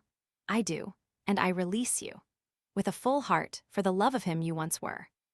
He was about to speak, but with her head turned from him, she resumed. You may, the memory of what is past half makes me hope you will, have pain in this. A very, very brief time, and you will dismiss the recollection of it, gladly, as an unprofitable dream, from which it happened well that you awoke. May you be happy in the life you have chosen. She left him and they parted. Spirit, said Scrooge, show me no more, conduct me home. Why do you delight to torture me? One shadow more, exclaimed the ghost. No more, cried Scrooge. No more, I don't wish to see it, show me no more. But the relentless ghost pinioned him in both his arms and forced him to observe what happened next. They were in another scene and place, a room not very large or handsome, but full of comfort. Near to the winter fire sat a beautiful young girl, so like that last that Scrooge believed it was the same, until he saw her, now a comely matron, sitting opposite her daughter. The noise in this room was perfectly tumultuous, for there were more children there than Scrooge in his agitated state of mind could count. And unlike the celebrated herd in the poem, they were not 40 children conducting themselves like one, but every child was conducting itself like 40. The consequences were uproarious beyond belief, but no one seemed to care. On the contrary, the mother and daughter laughed heartily and enjoyed it very much, and the latter, soon beginning to mingle in the sports, got pillaged by the young brigands most ruthlessly. What would I not have given to be one of them, though I never could have been so rude, no, no. I wouldn't for the wealth of all the world have crushed that braided hair and torn it down, and for the precious little shoe I wouldn't have plucked it off, God bless my soul, to save my life. As to measuring her waist in sport, as they did, bold young brood, I couldn't have done it. I should have expected my arm to have grown round it for a punishment, and never come straight again.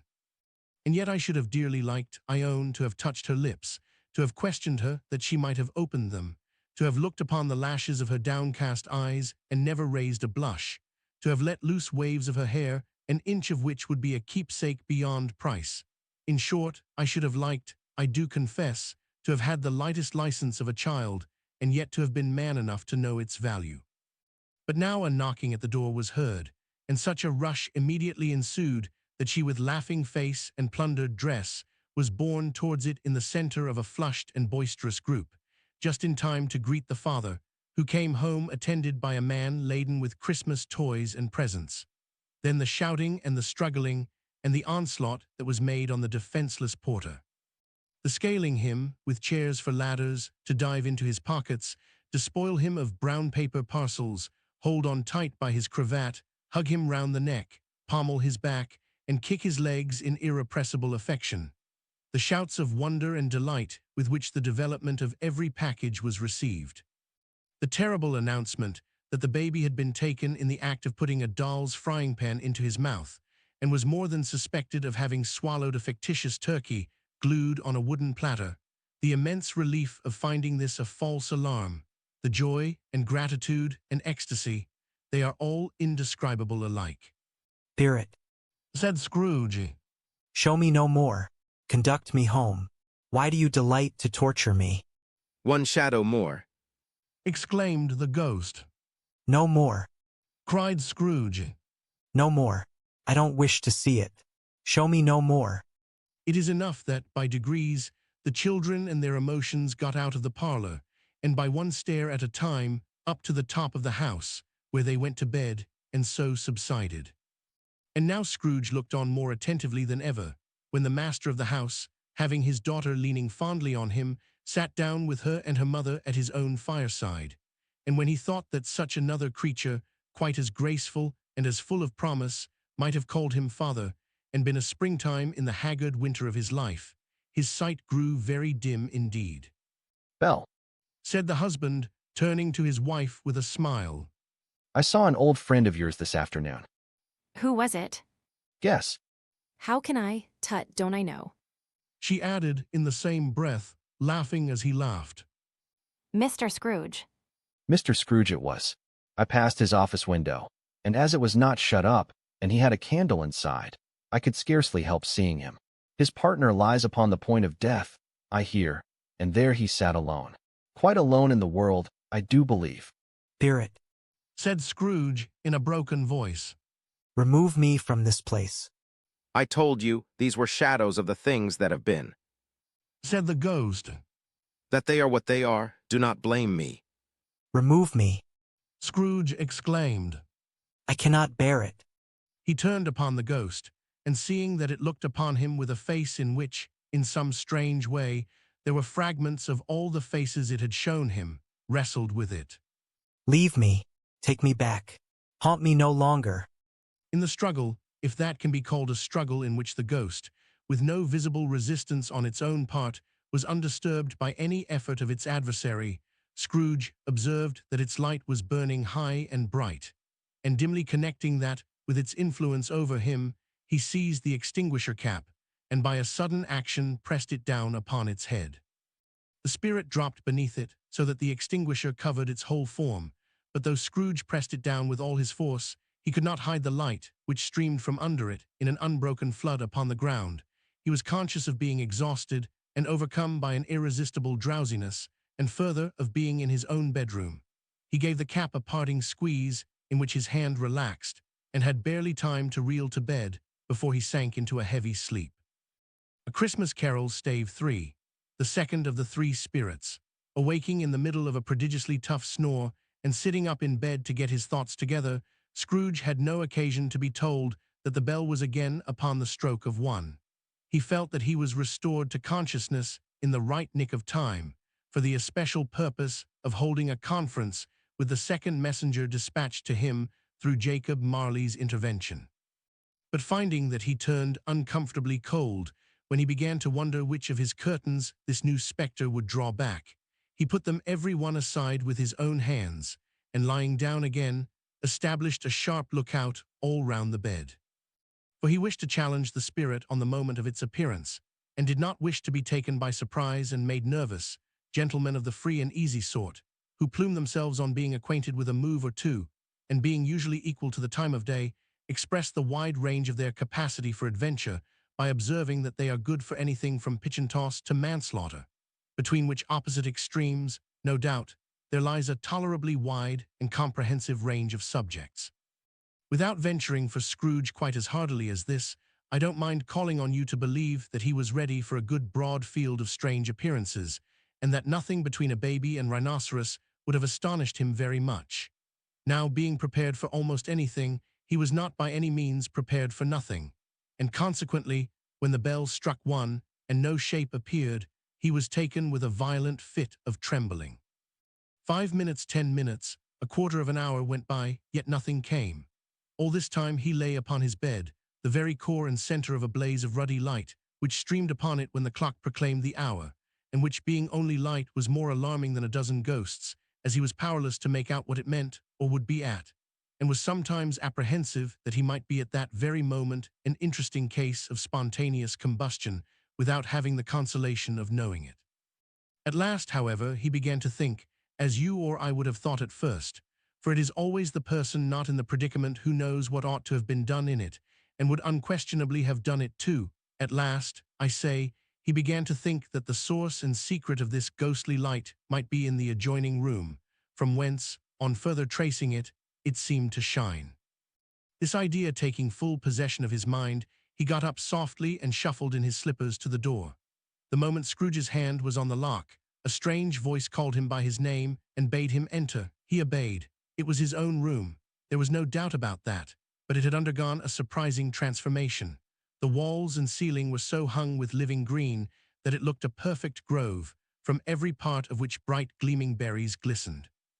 The crisp leaves of holly, mistletoe, and ivy reflected back the light, as if so many little mirrors had been scattered there, and such a mighty blaze went roaring up the chimney, as that dull petrification of a hearth had never known in Scrooge's time, or Marley's, or for many and many a winter season gone. Heaped up on the floor to form a kind of throne were turkeys, geese, game, poultry, brawn, great joints of meat, sucking pigs, long wreaths of sausages, mince pies, plum puddings, barrels of oysters, red-hot chestnuts, cherry-cheeked apples, juicy oranges, luscious pears, immense twelfth cakes, and seething bowls of punch that made the chamber dim with their delicious steam. In easy state upon this couch there sat a jolly giant, glorious to see, who bore a glowing torch, in shape not unlike Plenty's horn, and held it up, high up, to shed its light on Scrooge as he came peeping round the door. Come in. Come in. And know me better, man. Scrooge entered timidly and hung his head before this spirit. He was not the dogged Scrooge he had been, and though the spirit's eyes were clear and kind, he did not like to meet them. I am the ghost of Christmas present, said the spirit. Look upon me. Scrooge reverently did so. It was clothed in one simple deep green robe, or mantle, bordered with white fur. This garment hung so loosely on the figure that its capacious breast was bare, as if disdaining to be warded or concealed by any artifice. Its feet, observable beneath the ample folds of the garment, were also bare, and on its head it wore no other covering than a holly wreath, set here and there with shining icicles. Its dark brown curls were long and free as its genial face, its sparkling eye, its open hand, its cheery voice, its unconstrained demeanor, and its joyful air. Girded round its middle was an antique scabbard, but no sword was in it, and the ancient sheath was eaten up with rust. You have never seen the like of me before? Exclaimed the spirit. Never, Scrooge made answer to it. Have never walked forth with the younger members of my family, meaning my elder brothers born in these later years? Pursued the phantom. I don't think I have, said Scrooge. I am afraid I have not. Have you had many brothers, spirit? More than 1,800, said the ghost. A tremendous family to provide for, muttered Scrooge. The ghost of Christmas present rose. Spirit, said Scrooge submissively, conduct me where you will. I went forth last night on compulsion, and I learnt a lesson which is working now. Tonight, if you have aught to teach me, let me profit by it. Touch my robe. Scrooge did as he was told, and held it fast. Holly, mistletoe, red berries, ivy, turkeys, geese, game, poultry, brawn, meat, pigs, sausages, oysters, pies, puddings, fruit, and punch all vanished instantly. So did the room, the fire, the ruddy glow, the hour of night, and they stood in the city streets on Christmas morning, where the people made a rough but brisk and not unpleasant kind of music, in scraping the snow from the pavement in front of their dwellings and from the tops of their houses, whence it was mad delight to the boys to see it come plumping down into the road below and splitting into artificial little snowstorms. The house fronts looked black enough, and the windows blacker, contrasting with the smooth white sheet of snow upon the roofs and with the dirtier snow upon the ground, which last deposit had been ploughed up in deep furrows by the heavy wheels of carts and wagons, furrows that crossed and recrossed each other hundreds of times where the great streets branched off, and made intricate channels, hard to trace, in the thick yellow mud and icy water. The sky was gloomy, and the shortest streets were choked up with a dingy mist, half-thawed, half-frozen, whose heavier particles descended in a shower of sooty atoms, as if all the chimneys in Great Britain had, by one consent, caught fire and were blazing away to their dear heart's content. There was nothing very cheerful in the climate or the town, and yet was there an air of cheerfulness abroad that the clearest summer air and brightest summer sun might have endeavored to diffuse in vain. For the people who were shoveling away on the housetops were jovial and full of glee, calling out to one another from the parapets, and now and then exchanging a facetious snowball, better-natured missile far than many a wordy jest, laughing heartily if it went right, and not less heartily if it went wrong. The poulterers' shops were still half open, and the fruiterers were radiant in their glory. There were great, round, pot-bellied baskets of chestnuts, shaped like the waistcoats of jolly old gentlemen, lolling at the doors and tumbling out into the street in their apoplectic opulence. There were ruddy, brown-faced, broad-girthed Spanish onions, shining in the fatness of their growth like Spanish friars, and winking from their shelves in wanton shyness at the girls as they went by, and glanced demurely at the hung-up mistletoe. There were pears and apples, clustered high in blooming pyramids. There were bunches of grapes, made in the shopkeeper's benevolence, to dangle from conspicuous hooks that people's mouths might water gratis as they passed. There were piles of filberts, mossy and brown, recalling in their fragrance ancient walks amongst the woods, and pleasant shufflings ankle-deep through withered leaves. There were Norfolk biffins, 11 squab and swarthy, setting off the yellow of the oranges and lemons, and, in the great compactness of their juicy persons, urgently entreating and beseeching to be carried home in paper bags and eaten after dinner. The very gold and silver fish, set forth among these choice fruits in a bowl, though members of a dull and stagnant-blooded race, appeared to know that there was something going on, and to a fish, went gasping round and round their little world in slow and passionless excitement. The grocers, oh the grocers, nearly closed, with perhaps 2 shutters down or 1, but through those gaps such glimpses. It was not alone that the scales, descending on the counter, made a merry sound, or that the twine and roller parted company so briskly, or that the canisters were rattled up and down like juggling tricks, or even that the blended scents of tea and coffee were so grateful to the nose, or even that the raisins were so plentiful and rare, the almonds so extremely white, the sticks of cinnamon so long and straight, the other spices so delicious, the candied fruits so caked and spotted with molten sugar, as to make the coldest lookers on feel faint and subsequently bilious. Nor was it that the figs were moist and pulpy, or that the French plums blushed in modest tartness from their highly decorated boxes, or that everything was good to eat and in its Christmas dress. But the customers were all so hurried and so eager in the hopeful promise of the day that they tumbled up against each other at the door, crashing their wicker baskets wildly, and left their purchases upon the counter, and came running back to fetch them, and committed hundreds of the like mistakes in the best humor possible. While the grocer and his people were so frank and fresh that the polished hearts with which they fastened their aprons behind might have been their own, worn outside for general inspection, and for Christmas daws to peck at if they chose. But soon the steeples called good people all to church and chapel, and away they came, flocking through the streets in their best clothes and with their gayest faces.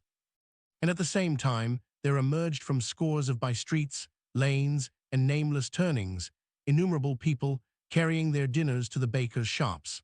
The sight of these poor revelers appeared to interest the spirit very much, for he stood with Scrooge beside him in a baker's doorway, and taking off the covers as their bearers passed, sprinkled incense on their dinners from his torch. And it was a very uncommon kind of torch, for once or twice, when there were angry words between some dinner carriers who had jostled each other, he shed a few drops of water on them from it, and their good humor was restored directly, for they said it was a shame to quarrel upon Christmas Day, and so it was. God love it, so it was. Is there a peculiar flavor in what you sprinkle from your torch? Asked Scrooge. There is. My own. Would it apply to any kind of dinner on this day? Asked Scrooge. To any kindly given. To a poor one most. Why to a poor one most? Asked Scrooge. Because it needs it most. Spirit, said Scrooge after a moment's thought. I wonder you, of all the beings in the many worlds about us, should desire to cramp these people's opportunities of innocent enjoyment. I. Cried the spirit. You would deprive them of their means of dining every seventh day, often the only day on which they can be said to dine at all, said Scrooge. Wouldn't you? I. Cried the spirit. You seek to close these places on the seventh day. Said Scrooge. And it comes to the same thing. I seek. Exclaimed the spirit. Forgive me if I am wrong. It has been done in your name, or at least in that of your family, said Scrooge. There are some upon this earth of yours, returned the spirit, who lay claim to know us, and who do their deeds of passion, pride, ill will, hatred, envy, bigotry, and selfishness in our name, who are as strange to us and all our kith and kin as if they had never lived. Remember that, and charge their doings on themselves, not us. Scrooge promised that he would, and they went on, invisible as they had been before, into the suburbs of the town. It was a remarkable quality of the ghost, which Scrooge had observed at the baker's, that notwithstanding his gigantic size, he could accommodate himself to any place with ease, and that he stood beneath a low roof quite as gracefully and like a supernatural creature as it was possible he could have done in any lofty hall.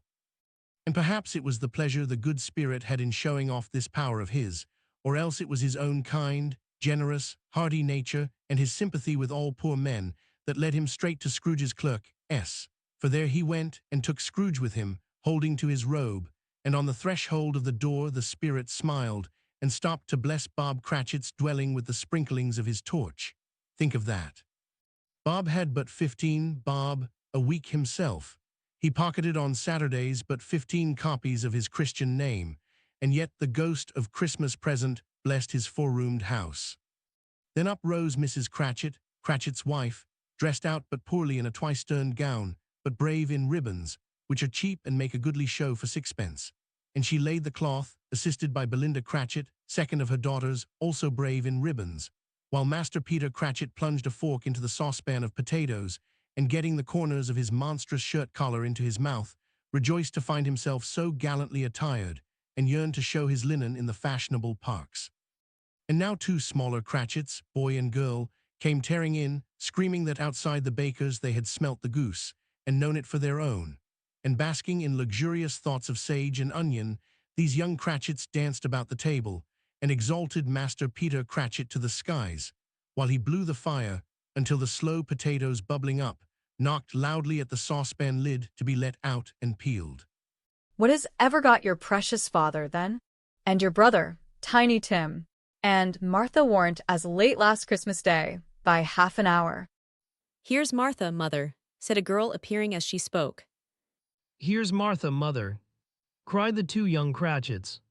Hurrah, there's such a goose, Martha. Why, bless your heart alive, my dear, how late you are, said Mrs. Cratchit, kissing her a dozen times, and taking off her shawl and bonnet for her with officious zeal. We'd a deal of work to finish up last night, replied the girl, and had to clear away this morning, mother. Well, never mind so long as you are come, said Mrs. Cratchit. Sit ye down before the fire, my dear, and have a warm, Lord bless ye. No, no, there's father coming, cried the two young Cratchits who were everywhere at once. Hide, Martha, hide. So Martha hid herself, and in came little Bob, the father, with at least 3 foot of comforter exclusive of the fringe hanging down before him, and his threadbare clothes darned up and brushed, to look seasonable, and Tiny Tim upon his shoulder. Alas for Tiny Tim, he bore a little crutch, and had his limbs supported by an iron frame. Why, where's our Martha? Cried Bob Cratchit, looking round. Not coming, Said Mrs. Cratchit. Not coming, Said Bob, with a sudden declension in his high spirits, for he had been Tim's blood horse all the way from church, and had come home rampant. Not coming upon Christmas Day. Martha didn't like to see him disappointed, if it were only in joke, so she came out prematurely from behind the closet door and ran into his arms, while the two young Cratchits hustled Tiny Tim and bore him off into the wash house, that he might hear the pudding singing in the copper 12. And how did little Tim behave? Asked Mrs. Cratchit, when she had rallied Bob on his credulity, and Bob had hugged his daughter to his heart's content. As good as gold, said Bob, and better. Somehow he gets thoughtful sitting by himself so much and thinks the strangest things you ever heard. He told me coming home that he hoped the people saw him in the church because he was a cripple, and it might be pleasant to them to remember upon Christmas Day who made lame beggars walk and blind men see. Bob's voice was tremulous when he told them this, and trembled more when he said that Tiny Tim was growing strong and hearty. His active little crutch was heard upon the floor, and back came Tiny Tim before another word was spoken, escorted by his brother and sister to his stool beside the fire. And while Bob, turning up his cuffs, as if, poor fellow, they were capable of being made more shabby, compounded some hot mixture in a jug with gin and lemons, and stirred it round and put it on the hob to simmer. Master Peter and the two ubiquitous young Cratchits went to fetch the goose, with which they soon returned in high procession. Such a bustle ensued that you might have thought a goose the rarest of all birds, a feathered phenomenon to which a black swan was a matter of course, and in truth it was something very like it in that house. Mrs. Cratchit made the gravy hissing hot, Master Peter mashed the potatoes with incredible vigor, Miss Belinda sweetened up the apple sauce, Martha dusted the hot plates, Bob took Tiny Tim beside him in a tiny corner at the table, the two young Cratchits set chairs for everybody, not forgetting themselves, and mounting guard upon their posts, crammed spoons into their mouths, lest they should shriek for goose before their turn came to be helped. At last the dishes were set on, and grace was said. It was succeeded by a breathless pause, as Mrs. Cratchit, looking slowly all along the carving knife, prepared to plunge it in the breast. But when she did, and when the long-expected gush of stuffing issued forth, one murmur of delight arose all round the board, and even Tiny Tim, excited by the two young Cratchits, beat on the table with the handle of his knife, and feebly cried, Hurrah! "There never was such a goose." Bob said he didn't believe there ever was such a goose cooked. Its tenderness and flavor, size and cheapness were the themes of universal admiration. Eked out by apple sauce and mashed potatoes, it was a sufficient dinner for the whole family. Indeed, as Mrs. Cratchit said with great delight, surveying one small atom of a bone upon the dish, they hadn't ate it all at last. Yet everyone had had enough, and the youngest Cratchits, in particular, were steeped in sage and onion to the eyebrows. But now the plates being changed by Miss Belinda, Mrs. Cratchit left the room, too nervous to bear witnesses, to take the pudding up and bring it in. Suppose it should not be done enough. Suppose it should break in turning out. Suppose somebody should have got over the wall of the backyard and stolen it while they were merry with the goose, a supposition at which the two young Cratchits became livid. All sorts of horrors were supposed, hallow, a great deal of steam, the pudding was out of the copper, a smell like a washing day, that was the cloth, a smell like an eating house and a pastry cook's next door to each other, with a laundress's next to that, that was the pudding. In half a minute Mrs. Cratchit entered, flushed, but smiling proudly, with the pudding, like a speckled cannonball, so hard and firm, blazing in half a quartern of ignited brandy, and bedight with Christmas holly stuck into the top. Oh, a wonderful pudding, Bob Cratchit said, and calmly, too, that he regarded it as the greatest success achieved by Mrs. Cratchit since their marriage. Mrs. Cratchit said that now the weight was off her mind, she would confess she had her doubts about the quantity of flour. Everybody had something to say about it, but nobody said or thought it was at all a small pudding for a large family. It would have been flat heresy to do so. Any Cratchit would have blushed to hint at such a thing. At last the dinner was all done, the cloth was cleared, the hearth swept, and the fire made up. The compound in the jug being tasted and considered perfect, apples and oranges were put upon the table, and a shovel full of chestnuts on the fire. Then all the Cratchit family drew round the hearth, in what Bob Cratchit called a circle, meaning half a one, and at Bob Cratchit's elbow stood the family display of glass, 2 tumblers and a custard cup without a handle. These held the hot stuff from the jug, however, as well as golden goblets would have done, and Bob served it out with beaming looks, while the chestnuts on the fire sputtered and cracked noisily.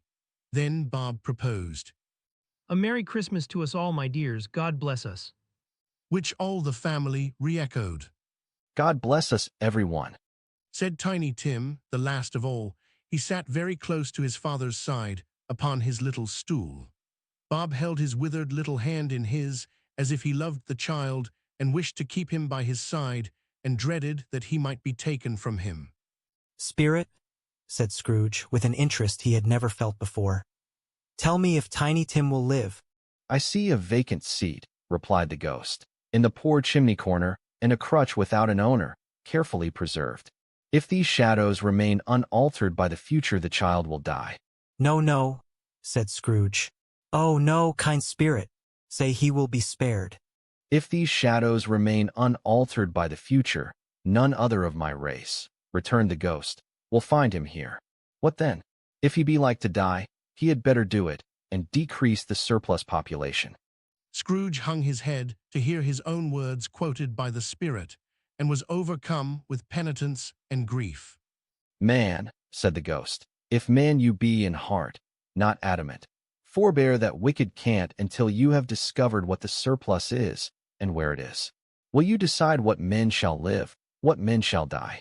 It may be that, in the sight of heaven, you are more worthless and less fit to live than millions like this poor man's child.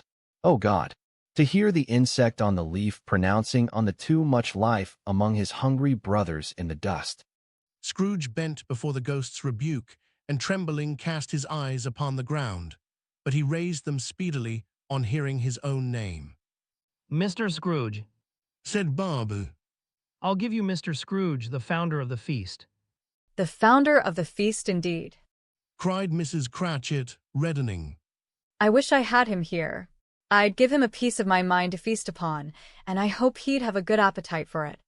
My dear, said Bob, the children Christmas Day. It should be Christmas Day, I am sure, said she, on which one drinks the health of such an odious, stingy, hard, unfeeling man as Mr. Scrooge. You know he is, Robert. Nobody knows it better than you do, poor fellow. My dear, was Bob's mild answer, Christmas Day. I'll drink his health for your sake and the day's, said Mrs. Cratchit. Not for his. Long life to him. A Merry Christmas and a Happy New Year. He'll be very merry and very happy, I have no doubt. The children drank the toast after her. It was the first of their proceedings which had no heartiness in it. Tiny Tim drank it last of all, but he didn't care tuppence for it. Scrooge was the ogre of the family. The mention of his name cast a dark shadow on the party, which was not dispelled for full 5 minutes. After it had passed away, they were 10 times merrier than before, from the mere relief of Scrooge, the baleful being done with. Bob Cratchit told them how he had a situation in his eye for Master Peter, which would bring in, if obtained, full 5 and 6pence weekly. The 2 young Cratchits laughed tremendously at the idea of Peter's being a man of business, and Peter himself looked thoughtfully at the fire from between his collar, as if he were deliberating what particular investments he should favor when he came into the receipt of that bewildering income. Martha, who was a poor apprentice at a milliner's, then told them what kind of work she had to do, and how many hours she worked at a stretch, and how she meant to lie abed tomorrow morning for a good long rest, tomorrow being a holiday she passed at home. Also how she had seen a countess and a lord some days before, and how the lord was much about as tall as Peter, at which Peter pulled up his collar so high that you couldn't have seen his head if you had been there. All this time the chestnuts and the jug went round and round, and by the by they had a song about a lost child traveling in the snow from Tiny Tim, who had a plaintive little voice and sang it very well indeed. There was nothing of high mark in this. They were not a handsome family, they were not well dressed, their shoes were far from being waterproof, their clothes were scanty, and Peter might have known, and very likely did, the inside of a pawnbroker's. But they were happy, grateful, pleased with one another, and contented with the time, and when they faded, and looked happier yet in the bright sprinklings of the spirit's torch at parting, Scrooge had his eye upon them, and especially on Tiny Tim until the last. By this time it was getting dark and snowing pretty heavily, and as Scrooge and the spirit went along the streets, the brightness of the roaring fires in kitchens, parlors, and all sorts of rooms was wonderful. Here, the flickering of the blaze showed preparations for a cozy dinner, with hot plates baking through and through before the fire, and deep red curtains ready to be drawn to shut out cold and darkness. There, all the children of the house were running out into the snow to meet their married sisters, brothers, cousins, uncles, aunts, and be the first to greet them. Here again were shadows on the window blinds of guests assembling, and there a group of handsome girls, all hooded and fur-booted, and all chattering at once, tripped lightly off to some near neighbor's house, where woe upon the single man who saw them enter, artful witches, well they knew it, in a glow. But if you had judged from the numbers of people on their way to friendly gatherings, you might have thought that no one was at home to give them welcome when they got there, instead of every house expecting company and piling up its fires half chimney high. Blessings on it, how the ghost exulted, how it bared its breadth of breast, and opened its capacious palm, and floated on, outpouring, with a generous hand, its bright and harmless mirth on everything within its reach. The very lamplighter, who ran on before, dotting the dusky street with specks of light, and who was dressed to spend the evening somewhere, laughed out loudly as the spirit passed, though little kenned the lamplighter that he had any company but Christmas. And now, without a word of warning from the ghost, they stood upon a bleak and desert moor, where monstrous masses of rude stone were cast about, as though it were the burial place of giants, and water spread itself wheresoever it listed. Or would have done so, but for the frost that held it prisoner, and nothing grew but moss and furze and coarse, rank grass. Down in the west, the setting sun had left a streak of fiery red, which glared upon the desolation for an instant, like a sullen eye, and frowning lower, lower, lower yet, was lost in the thick gloom of darkest night. What place is this? A place where miners live, who labor in the bowels of the earth, returned the spirit. But they know me. See. A light shone from the window of a hut, and swiftly they advanced towards it. Passing through the wall of mud and stone, they found a cheerful company assembled round a glowing fire. An old, old man and woman, with their children and their children's children, and another generation beyond that, all decked out gaily in their holiday attire. The old man, in a voice that seldom rose above the howling of the wind upon the barren waste, was singing them a Christmas song. It had been a very old song when he was a boy, and from time to time they all joined in the chorus. So surely, as they raised their voices, the old man got quite blithe and loud, and so surely as they stopped, his vigor sank again. The spirit did not tarry here, but bade Scrooge hold his robe, and passing on above the moor, sped whither, not to see, to see. To Scrooge's horror, looking back, he saw the last of the land, a frightful range of rocks behind them, and his ears were deafened by the thundering of water as it rolled and roared and raged among the dreadful caverns it had worn and fiercely tried to undermine the earth. Built upon a dismal reef of sunken rocks, some league or so from shore, on which the waters chafed and dashed, the wild year through, there stood a solitary lighthouse. Great heaps of seaweed clung to its base, and storm birds, born of the wind one might suppose, as seaweed of the water, rose and fell about it, like the waves they skimmed. But even here, two men who watched the light had made a fire, that through the loophole in the thick stone wall shed out a ray of brightness on the awful sea. Joining their horny hands over the rough table at which they sat, they wished each other Merry Christmas in their can of grog, and one of them, the elder too, with his face all damaged and scarred with hard weather, as the figurehead of an old ship might be, struck up a sturdy song that was like a gale in itself. Again the ghost sped on, above the black and heaving sea, on until, being far away, as he told Scrooge, from any shore, they lighted on a ship. They stood beside the helmsman at the wheel, the lookout in the bow, the officers who had the watch, dark, ghostly figures in their several stations. But every man among them hummed a Christmas tune, or had a Christmas thought, or spoke below his breath to his companion of some bygone Christmas day, with homeward hopes belonging to it. And every man on board, waking or sleeping, good or bad, had had a kinder word for one another on that day than on any day in the year, and had shared to some extent in its festivities, and had remembered those he cared for at a distance, and had known that they delighted to remember him. It was a great surprise to Scrooge, while listening to the moaning of the wind, and thinking what a solemn thing it was to move on through the lonely darkness over an unknown abyss, whose depths were secrets as profound as death. It was a great surprise to Scrooge, while thus engaged, to hear a hearty laugh. It was a much greater surprise to Scrooge to recognize it as his nephew, S, and to find himself in a bright, dry, gleaming room, with the spirit standing smiling by his side, and looking at that same nephew with approving affability. Ha ha, ha ha ha. Laughed Scrooge's nephew. If you should happen, by any unlikely chance, to know a man more blessed in a laugh than Scrooge's nephew, all I can say is, I should like to know him too. Introduce him to me, and I'll cultivate his acquaintance. It is a fair, even-handed, noble adjustment of things, that while there is infection in disease and sorrow, there is nothing in the world so irresistibly contagious as laughter and good humor.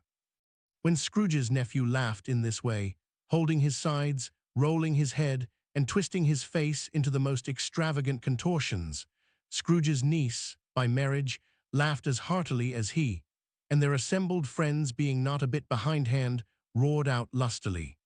Ha ha, ha ha ha ha. He said that Christmas was a humbug as I live. He believed it too. Cried Scrooge's nephew. More shame for him, Fred. Said Scrooge's niece indignantly. Bless those women, they never do anything by halves. They are always in earnest. She was very pretty, exceedingly pretty, with a dimpled, surprised-looking capital face, a ripe little mouth that seemed made to be kissed, as no doubt it was, all kinds of good little dots about her chin that melted into one another when she laughed, and the sunniest pair of eyes you ever saw in any little creature's head. Altogether, she was what you would have called provoking, you know, but satisfactory too. Oh, perfectly satisfactory. He's a comical old fellow, said Scrooge's nephew. That's the truth, and not so pleasant as he might be. However, his offenses carry their own punishment, and I have nothing to say against him. I'm sure he is very rich, Fred, hinted Scrooge's niece. At least you always tell me so. What of that, my dear? His wealth is of no use to him. He don't do any good with it. He don't make himself comfortable with it. He hasn't the satisfaction of thinking, ha ha ha, that he is ever going to benefit us with it. Said Scrooge's nephew. I have no patience with him. Observed Scrooge's niece. Scrooge's niece's sisters and all the other ladies expressed the same opinion. Lo, I have. I am sorry for him. I couldn't be angry with him if I tried, who suffers by his ill whims. Himself always, here he takes it into his head to dislike us, and he won't come and dine with us. What's the consequence? He don't lose much of a dinner. Indeed, I think he loses a very good dinner. Interrupted Scrooge's niece. Everybody else said the same, and they must be allowed to have been competent judges, because they had just had dinner, and with the dessert upon the table, were clustered round the fire by lamplight. Well, I am very glad to hear it, said Scrooge's nephew, because I haven't any great faith in these young housekeepers. What do you say, Topper? Topper had clearly got his eye upon one of Scrooge's niece's sisters, for he answered that a bachelor was a wretched outcast who had no right to express an opinion on the subject. Whereat Scrooge's niece's sister, the plump one with the lace tucker, not the one with the roses, blushed. Do go on, Fred, said Scrooge's niece, clapping her hands. He never finishes what he begins to say. He is such a ridiculous fellow. Scrooge's nephew revelled in another laugh, and as it was impossible to keep the infection off, though the plump sister tried hard to do it with aromatic vinegar, his example was unanimously followed.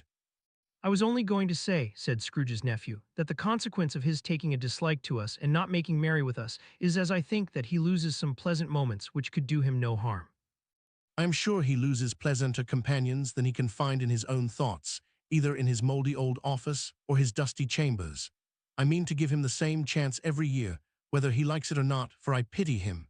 He may rail at Christmas till he dies, but he can't help thinking better of it. I defy him, if he finds me going there in good temper year after year, and saying, Uncle Scrooge, how are you?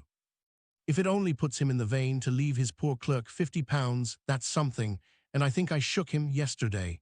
It was their turn to laugh now at the notion of his shaking Scrooge, but being thoroughly good-natured and not much caring what they laughed at, so that they laughed at any rate, he encouraged them in their merriment and passed the bottle joyously.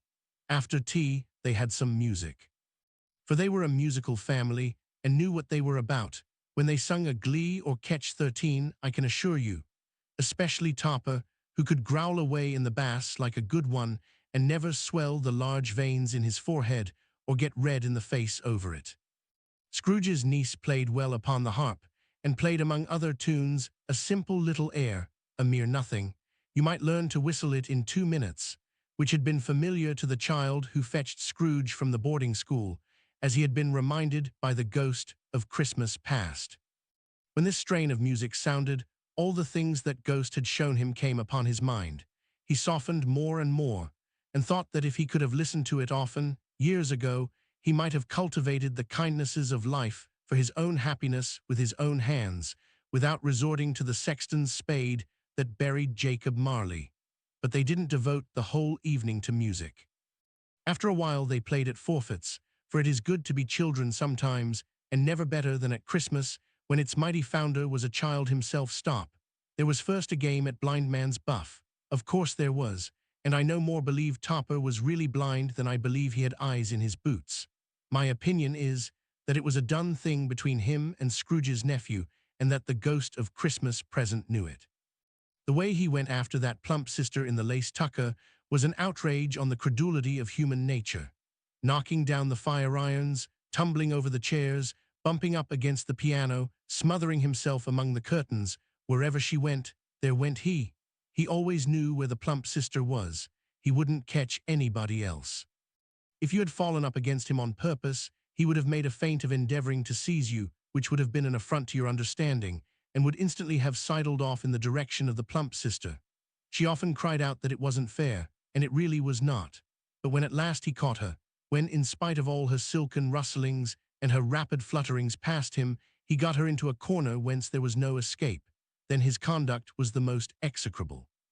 For his pretending not to know her, his pretending that it was necessary to touch her head-dress, and further to assure himself of her identity by pressing a certain ring upon her finger and a certain chain about her neck, was vile, monstrous. No doubt she told him her opinion of it, when another blind man being in office, they were so very confidential together behind the curtains. Scrooge's niece was not one of the blind man's buff party, but was made comfortable with a large chair and a footstool in a snug corner where the ghost and Scrooge were close behind her. But she joined in the forfeits 14 and loved her love to admiration with all the letters of the alphabet. Likewise at the game of how, when, and where she was very great, and to the secret joy of Scrooge's nephew, beat her sisters hollow, though they were sharp girls too, as Topper could have told you.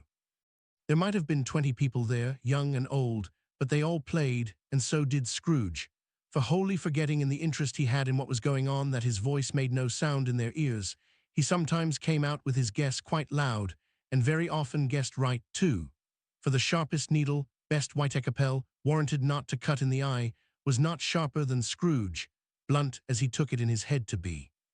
The ghost was greatly pleased to find him in this mood, and looked upon him with such favor that he begged like a boy to be allowed to stay until the guests departed. But this, the spirit said, could not be done. Here is a new game. 1/2 hour, spirit only one.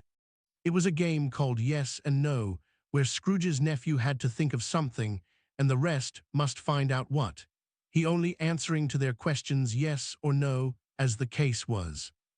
The brisk fire of questioning to which he was exposed elicited from him that he was thinking of an animal, a live animal, rather a disagreeable animal, a savage animal, an animal that growled and grunted sometimes and talked sometimes and lived in London and walked about the streets and wasn't made a show of and wasn't led by anybody and didn't live in a menagerie and was never killed in a market and was not a horse or an ass or a cow or a bull or a tiger or a dog or a pig or a cat or a bear. At every fresh question that was put to him, this nephew burst into a fresh roar of laughter and was so inexpressibly tickled that he was obliged to get up off the sofa and stamp. At last, the plump sister, falling into a similar state, cried out, I have found it out. I know what it is, Fred. I know what it is. What is it? It's your Uncle Scrooge. which it certainly was. Admiration was the universal sentiment, though some objected that the reply to "Is it a bear?" ought to have been yes, inasmuch as an answer in the negative was sufficient to have diverted their thoughts from Mr. Scrooge, supposing they had ever had any tendency that way. He has given us plenty of merriment, I am sure. Said Fred. And it would be ungrateful not to drink his health. Here is a glass of mulled wine ready to our hand at the moment, and I say, Uncle Scrooge. Well, Uncle Scrooge. They cried. A Merry Christmas and a Happy New Year to the old man, whatever he is. Said Scrooge's nephew. He wouldn't take it from me, but may he have it nevertheless, Uncle Scrooge. Uncle Scrooge had imperceptibly become so gay and light of heart that he would have pledged the unconscious company in return and thanked them in an inaudible speech if the ghost had given him time. But the whole scene passed off in the breath of the last words spoken by his nephew, and he and the spirit were again upon their travels. Much they saw, and far they went, and many homes they visited, but always with a happy end. The spirit stood beside sick beds, and they were cheerful, on foreign lands, and they were close at home, by struggling men, and they were patient in their greater hope, by poverty, and it was rich. In almshouse, hospital, and jail, in misery's every refuge, where vain man in his little brief authority had not made fast the door and barred the spirit out, he left his blessing and taught Scrooge his precepts. It was a long night, if it were only a night, but Scrooge had his doubts of this, because the Christmas holidays appeared to be condensed into the space of time they passed together. It was strange, too, that while Scrooge remained unaltered in his outward form, the ghost grew older, clearly older. Scrooge had observed this change, but never spoke of it, until they left a children's 12th night party, when, looking at the spirit as they stood together in an open place, he noticed that his hair was gray. Are spirits' lives so short? Asked Scrooge. My life upon this globe is very brief. Replied the ghost. It ends tonight. Tonight. Cried Scrooge. Tonight at midnight, hark, the time is drawing near. The chimes were ringing the 11:15 at that moment. Forgive me if I am not justified in what I ask, said Scrooge, looking intently at the spirit's robe, but I see something strange and not belonging to yourself protruding from your skirts. Is it a foot or a claw? It might be a claw, for the flesh there is upon it, was the spirit's sorrowful reply. Look here. From the foldings of its robe, it brought 2 children, wretched, abject, frightful, hideous, miserable. They knelt down at its feet and clung upon the outside of its garment. Oh man, look here, look down here, exclaimed the ghost. They were a boy and girl, yellow, meager, ragged, scowling, wolfish, but prostrate too in their humility. Where graceful youth should have filled their features out and touched them with its freshest tints, a stale and shriveled hand, like that of age, had pinched and twisted them and pulled them into shreds. Where angels might have sat enthroned, devils lurked and glared out menacing. No change, no degradation, no perversion of humanity in any grade, through all the mysteries of wonderful creation, has monsters half so horrible and dread. Scrooge started back, appalled.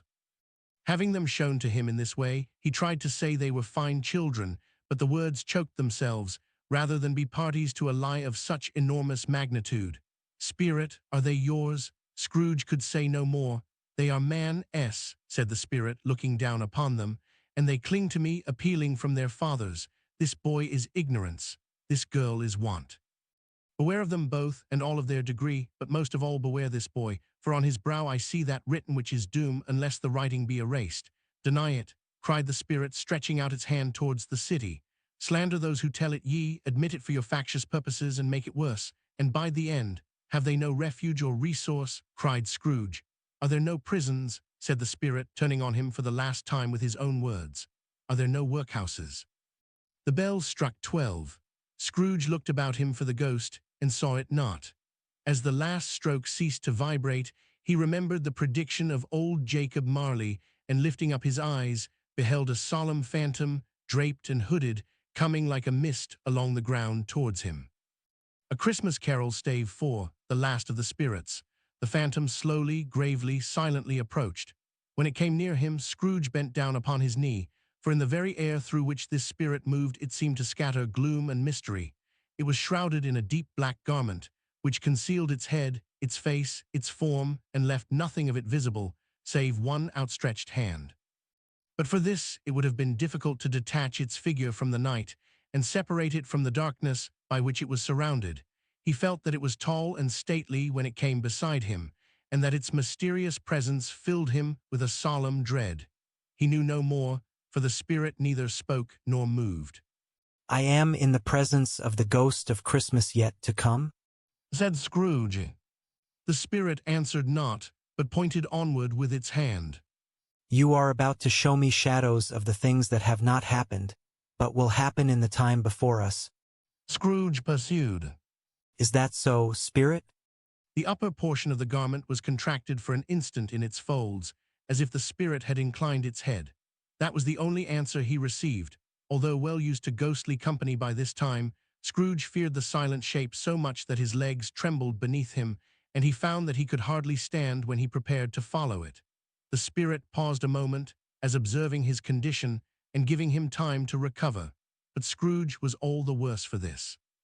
It thrilled him with a vague, uncertain horror to know that behind the dusky shroud there were ghostly eyes intently fixed upon him, while he, though he stretched his own to the utmost, could see nothing but a spectral hand and one great heap of black. Ghost of the future, He exclaimed. I fear you more than any specter I have seen.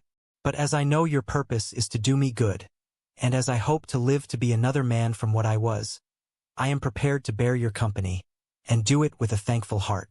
Will you not speak to me? It gave him no reply. The hand was pointed straight before them. Let on, Said Scrooge. let on. The night is waning fast, and it is precious time to me, I know. Let on, spirit. The phantom moved away as it had come towards him. Scrooge followed in the shadow of its dress, which bore him up, he thought, and carried him along. They scarcely seemed to enter the city, for the city rather seemed to spring up about them and compass them of its own act. But there they were in the heart of it, on change amongst the merchants, who hurried up and down and chinked the money in their pockets and conversed in groups and looked at their watches and trifled thoughtfully with their great gold seals, and so forth, as Scrooge had seen them often. The spirit stopped beside one little knot of business men. Observing that the hand was pointed to them, Scrooge advanced to listen to their talk. No, Said a great fat man with a monstrous chin. I don't know much about it either way. I only know he's dead. When did he die? Inquired another. Last night, I believe. Why, what was the matter with him? Asked a third, taking a vast quantity of snuff out of a very large snuff box. I thought he'd never die. God knows. Said the first with a yawn. What has he done with his money? Asked a red-faced gentleman with a pendulous excrescence on the end of his nose that shook like the gills of a turkey cock. I haven't heard. Said the man with the large chin, yawning again. Left it to his company, perhaps. He hasn't left it to me. That's all I know. This pleasantry was received with a general laugh. It's likely to be a very cheap funeral. Said the same speaker. For upon my life, I don't know of anybody to go to it. Suppose we make up a party and volunteer? I don't mind going if a lunch is provided. Observed the gentleman with the excrescence on his nose. But I must be fed if I make one. Another laugh. Well, I am the most disinterested among you, after all. Said the first speaker. For I never wear black gloves, and I never eat lunch. But I'll offer to go, if anybody else will. When I come to think of it, I'm not at all sure that I wasn't his most particular friend, for we used to stop and speak whenever we met. Bye-bye. Speakers and listeners strolled away and mixed with other groups. Scrooge knew the men and looked towards the spirit for an explanation. The phantom glided on into a street. Its finger pointed to two persons meeting. Scrooge listened again, thinking that the explanation might lie here. He knew these men also perfectly. They were men of business, very wealthy, and of great importance.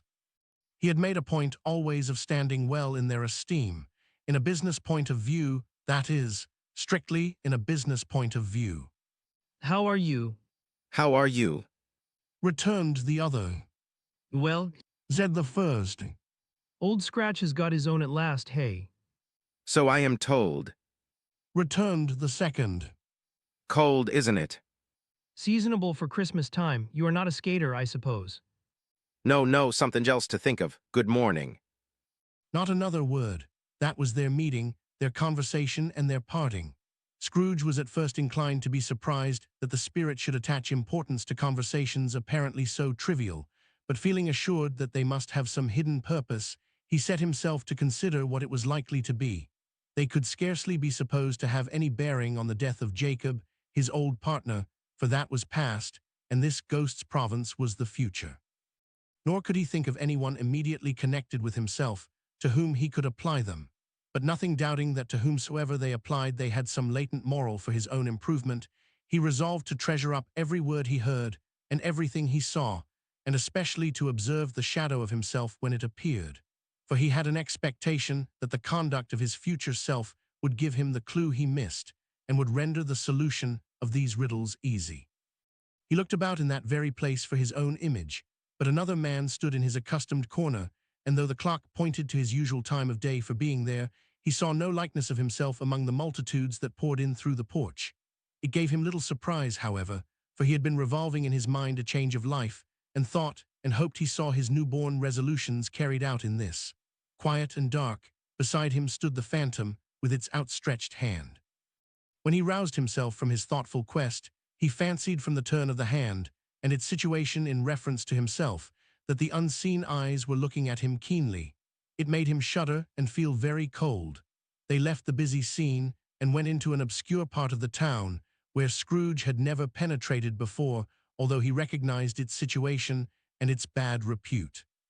The ways were foul and narrow, the shops and houses wretched, the people half-naked, drunken, slipshod, ugly. Alleys and archways, like so many cesspools, disgorged their offenses of smell and dirt and life upon the straggling streets, and the whole quarter reeked with crime, with filth and misery.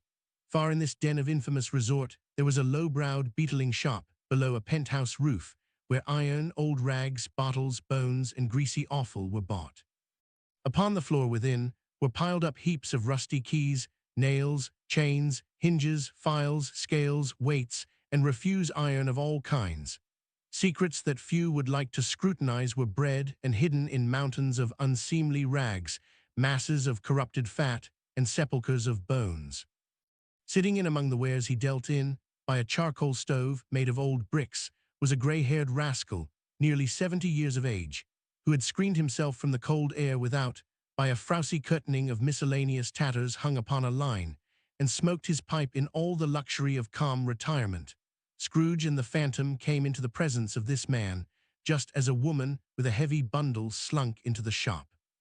But she had scarcely entered, when another woman, similarly laden, came in too, and she was closely followed by a man in faded black, who was no less startled by the sight of them than they had been upon the recognition of each other.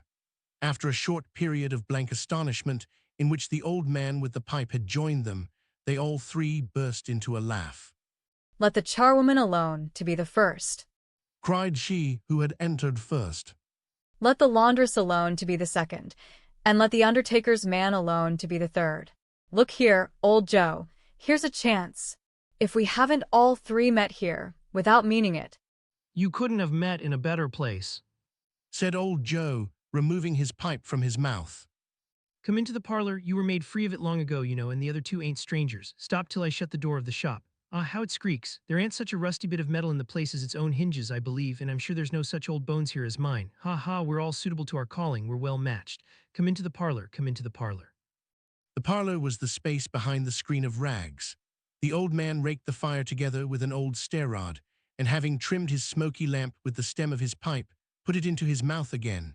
While he did this, the woman who had already spoken threw her bundle on the floor and sat down in a flaunting manner on a stool, crossing her elbows on her knees and looking with a bold defiance at the other two. What odds, then? What odds, Mrs. Thilbear? Said the woman. Every person has a right to take care of themselves. He always did. That's true indeed. Said the laundress. No man more so. Why, then, don't stand staring as if you was afraid, woman. Who's the wiser? We're not going to pick holes in each other's coats, I suppose? No, indeed. We should hope not, said Mrs. Dilber and the man together. Very well, then, cried the woman. That's enough. Who's the worse for the loss of a few things like these? Not a dead man, I suppose. No, indeed, said Mrs. Dilber, laughing. If he wanted to keep him after he was dead, a wicked old screw, pursued the woman. Why wasn't he natural in his lifetime? If he had been, he'd have had somebody to look after him when he was struck with death, instead of lying gasping out his last there, alone by himself. It's the truest word that ever was spoke, said Mrs. Dilber. It's a judgment on him. I wish it was a little heavier judgment. replied the woman. And it should have been, you may depend upon it, if I could have laid my hands on anything else. Open that bundle, old Joe, and let me know the value of it. Speak out plain.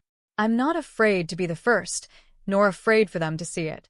We knew pretty well that we were helping ourselves before we met here, I believe. It's no sin. Open the bundle, Joe. But the gallantry of her friends would not allow of this, and the man in faded black, mounting the breach first, produced his plunder. It was not extensive. A seal or two, a pencil case, a pair of sleeve buttons, and a brooch of no great value were all. They were severally examined and appraised by old Joe, who chalked the sums he was disposed to give for each upon the wall, and added them up into a total when he found that there was nothing more to come. That's your account, Said Joe. and I wouldn't give another sixpence if I was to be boiled for not doing it. Who's next? Mrs. Dilber was next. Sheets and towels, a little wearing apparel, 2 old-fashioned silver teaspoons, a pair of sugar tongs, and a few boots. Her account was stated on the wall in the same manner. I always give too much to ladies. It's a weakness of mine, and that's the way I ruin myself. Said old Joe. That's your account. If you asked me for another penny and made it an open question, I'd repent of being so liberal and knock off half a crown. And now undo my bundle, Joe. Said the first woman. Joe went down on his knees for the greater convenience of opening it, and having unfastened a great many knots, dragged out a large, heavy roll of some dark stuff. What do you call this? Said Joe. Bed curtains. Ah. Returned the woman, laughing and leaning forward on her crossed arms. Bed curtains. You don't mean to say you took him down, rings and all, with him lying there? Said Joe. Yes, I do. Replied the woman. Why not? You were born to make your fortune, Said Joe. and you'll certainly do it. I certainly shan't hold my hand. When I can get anything in it by reaching it out, for the sake of such a man as he was, I promise you, Joe. Returned the woman coolly. Don't drop that oil upon the blankets, now. His blankets. Asked Joe. Whose else's do you think? Replied the woman. He isn't likely to take cold without him, I dare say. I hope he didn't die of anything catching, eh? Said old Joe, stopping in his work and looking up. Don't you be afraid of that. Returned the woman. I ain't so fond of his company that I'd loiter about him for such things, if he did. Ah, You may look through that shirt till your eyes ache, but you won't find a hole in it, nor a threadbare place. It's the best he had, and a fine one, too. They'd have wasted it if it hadn't been for me. What do you call wasting of it? Asked old Joe. Putting it on him to be buried in, to be sure. Replied the woman with a laugh. Somebody was fool enough to do it, but I took it off again. If calico ain't good enough for such a purpose, it isn't good enough for anything. It's quite as becoming to the body. He can't look uglier than he did in that one. Scrooge listened to this dialogue in horror. As they sat grouped about their spoil, in the scanty light afforded by the old man's lamp, he viewed them with a detestation and disgust which could hardly have been greater, though they had been obscene demons marketing the corpse itself. Ha, ha. Laughed the same woman, when old Joe, producing a flannel bag with money in it, told out their several gains upon the ground. This is the end of it, you see? He frightened everyone away from him when he was alive, to profit us when he was dead. Ha, ha, ha. Spirit. Said Scrooge, shuddering from head to foot. I see. The case of this unhappy man might be my own. My life tends that way now. Merciful heaven, what is this? He recoiled in terror, for the scene had changed, and now he almost touched a bed, a bare, uncurtained bed, on which, beneath a ragged sheet, there lay a something covered up which, though it was dumb, announced itself in awful language. The room was very dark, too dark to be observed with any accuracy, though Scrooge glanced round it in obedience to a secret impulse, anxious to know what kind of room it was. A pale light rising in the outer air fell straight upon the bed, and on it, plundered and bereft, unwatched, unwept, uncared for, was the body of this man. Scrooge glanced towards the phantom. Its steady hand was pointed to the head. The cover was so carelessly adjusted that the slightest raising of it the motion of a finger upon Scrooge's part would have disclosed the face. He thought of it, felt how easy it would be to do, and longed to do it, but had no more power to withdraw the veil than to dismiss the spectre at his side. O cold, cold, rigid, dreadful death, set up thine altar here, and dress it with such terrors as thou hast at thy command, for this is thy dominion. But of the loved, revered, and honored head, thou canst not turn one hair to thy dread purposes, or make one feature odious. It is not that the hand is heavy and will fall down when released. It is not that the heart and pulse are still, but that the hand was open, generous, and true, the heart brave, warm, and tender, and the pulse a man-s. Strike, shadow, strike, and see his good deeds springing from the wound, to sow the world with life immortal. No voice pronounced these words in Scrooge's ears, and yet he heard them when he looked upon the bed. He thought, if this man could be raised up now, what would be his foremost thoughts? Avarice, hard-dealing, griping cares, they have brought him to a rich end, truly. He lay in the dark, empty house, with not a man, a woman, or a child to say, he was kind to me in this or that, and for the memory of one kind word I will be kind to him. A cat was tearing at the door, and there was a sound of gnawing rats beneath the hearthstone. What they wanted in the room of death, and why they were so restless and disturbed, Scrooge did not dare to think.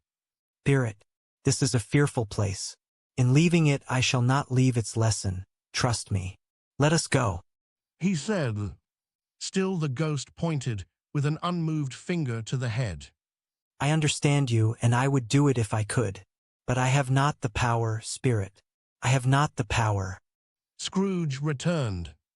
Again it seemed to look upon him. If there is any person in the town who feels emotion caused by this man's death, show that person to me. Spirit, I beseech you, said Scrooge, quite agonized. The phantom spread its dark robe before him for a moment, like a wing, and withdrawing it, revealed a room by daylight, where a mother and her children were. She was expecting someone, and with anxious eagerness, for she walked up and down the room, started at every sound, looked out from the window, glanced at the clock, tried, but in vain, to work with her needle, and could hardly bear the voices of her children in their play. At length, the long-expected knock was heard. She hurried to the door and met her husband, a man whose face was careworn and depressed, though he was young. There was a remarkable expression in it now, a kind of serious delight of which he felt ashamed, and which he struggled to repress. He sat down to the dinner that had been hoarding for him by the fire, and when she asked him faintly what news, which was not until after a long silence, he appeared embarrassed how to answer. Is it good or bad? She said to help him. Bad. He answered. We are quite ruined. No, there is hope yet, Caroline. If he relents, there is. Nothing is past hope if such a miracle has happened. She said, amazed. He is past relenting. He is dead, said her husband. She was a mild and patient creature, if her face spoke truth, but she was thankful in her soul to hear it, and she said so with clasped hands. She prayed forgiveness the next moment and was sorry, but the first was the emotion of her heart. What the half-drunken woman, whom I told you of last night, said to me when I tried to see him and obtain a week's delay, and what I thought was a mere excuse to avoid me, turns out to have been quite true. He was not only very ill, but dying then. To whom will our debt be transferred? I don't know, but before that time we shall be ready with the money, and even though we were not, it would be bad fortune indeed to find so merciless a creditor in his successor. We may sleep tonight with light hearts, Caroline. Yes, soften it as they would, their hearts were lighter. The children's faces, hushed and clustered round to hear what they so little understood, were brighter, and it was a happier house for this man's death. The only emotion that the ghost could show him, caused by the event, was one of pleasure. Let me see some tenderness connected with a death, or that dark chamber, Spirit, which we left just now, will be forever present to me, said Scrooge. The ghost conducted him through several streets familiar to his feet, and as they went along, Scrooge looked here and there to find himself, but nowhere was he to be seen. They entered poor Bob Cratchit's house, the dwelling he had visited before, and found the mother and the children seated round the fire, quiet, very quiet. The noisy little Cratchits were as still as statues in one corner, and sat looking up at Peter, who had a book before him. The mother and her daughters were engaged in sewing. But surely they were very quiet. And he took a child and set him in the midst of them. Where had Scrooge heard those words? He had not dreamed them. The boy must have read them out as he and the spirit crossed the threshold. Why did he not go on? The mother laid her work upon the table and put her hand up to her face. The colour hurts my eyes. She said, "The colour, poor Tiny Tim." They're better now again. It makes them weak by candlelight, and I wouldn't show weak eyes to your father when he comes home for the world. It must be near his time. Past it rather, but I think he has walked a little slower than he used, these few last evenings, mother. Peter answered, shutting up his book. They were very quiet again. At last she said, and in a steady, cheerful voice that only faltered once, I have known him walk with Tiny Tim upon his shoulder, very fast indeed. And so have I. Cried Peter. Often. And so have I. Exclaimed another, so had all. But he was very light to carry, and his father loved him so that it was no trouble, no trouble. And there is your father at the door. She resumed, intent upon her work. She hurried out to meet him, and little Bob in his comforter, he had need of it, poor fellow, came in. His tea was ready for him on the hob, and they all tried who should help him to it most. Then the two young Cratchits got upon his knees and laid, each child, a little cheek against his face, as if they said, "Don't mind it, father. Don't be grieved." Bob was very cheerful with them, and spoke pleasantly to all the family. He looked at the work upon the table, and praised the industry and speed of Mrs. Cratchit and the girls. They would be done long before Sunday, he said. Sunday, you went today then, Robert? Yes, my dear, I wish you could have gone. It would have done you good to see how green a place it is. But you'll see it often. I promised him that I would walk there on a Sunday. My little child. Returned Bob. My little child. Cried Bob. He broke down all at once. He couldn't help it. If he could have helped it, he and his child would have been farther apart perhaps than they were. He left the room and went upstairs into the room above, which was lighted cheerfully and hung with Christmas. There was a chair set close beside the child, and there were signs of someone having been there lately. Poor Bob sat down in it, and when he had thought a little and composed himself, he kissed the little face. He was reconciled to what had happened, and went down again quite happy. They drew about the fire and talked, the girls and mother working still. Bob told them of the extraordinary kindness of Mr. Scrooge's nephew, whom he had scarcely seen but once, and who, meeting him in the street that day, and seeing that he looked just a little down, you know, said Bob, inquired what had happened to distress him. On which, for he is the pleasantest spoken gentleman you ever heard, I told him, I am heartily sorry for it, Mr. Cratchit, he said, and heartily sorry for your good wife. By the by, how he ever knew that I don't know. Knew what, my dear? Why, that you were a good wife. Replied Bob. Everybody knows that. Said Peter. Very well observed, my boy, I hope they do. Heartily sorry, he said, for your good wife. If I can be of service to you in any way, he said, giving me his card, that's where I live, pray come to me. Now it wasn't, cried Bob, for the sake of anything he might be able to do for us, so much as for his kind way, that this was quite delightful. It really seemed as if he had known our Tiny Tim and felt with us. I'm sure he's a good soul. Said Mrs. Cratchit. You would be sure of it, my dear, if you saw and spoke to him. I shouldn't be at all surprised, mark what I say, if he got Peter a better situation. Only hear that, Peter. Said Mrs. Cratchit. And then Peter will be keeping company with someone and setting up for himself. Cried one of the girls. Get along with you. Retorted Peter, grinning. It's just as likely as not one of these days, though there's plenty of time for that, my dear. But however and whenever we part from one another, I am sure we shall none of us forget poor Tiny Tim, shall we, or this first parting that there was among us. Never, father. Cried they all. And I know, my dears, that when we recollect how patient and how mild he was, although he was a little child, we shall not quarrel easily among ourselves and forget poor Tiny Tim in doing it. No, never, father. They all cried again. I am very happy, said little Bob. Mrs. Cratchit kissed him, his daughters kissed him, the two young Cratchits kissed him, and Peter and himself shook hands. Spirit of Tiny Tim, thy childish essence was from God. Spectre, something informs me that our parting moment is at hand. I know it, but I know not how. Tell me what man that was whom we saw lying dead? Said Scrooge. The ghost of Christmas yet to come conveyed him, as before, though at a different time he thought. Indeed, there seemed no order in these latter visions, save that they were in the future, into the resorts of businessmen, but showed him not himself. Indeed, the spirit did not stay for anything, but went straight on, as to the end just now desired, until besought by Scrooge to tarry for a moment. This court, through which we hurry now, is where my place of occupation is, and has been for a length of time. I see the house. Let me behold what I shall be in days to come. Said Scrooge. The spirit stopped. The hand was pointed elsewhere. The house is yonder, Scrooge exclaimed. Why do you point away? The inexorable finger underwent no change. Scrooge hastened to the window of his office and looked in. It was an office still, but not his. The furniture was not the same, and the figure in the chair was not himself. The phantom pointed as before. He joined it once again, and wondering why and whither he had gone, accompanied it until they reached an iron gate. He paused to look around before entering, a churchyard. Here, then, the wretched man, whose name he had now to learn, lay underneath the ground.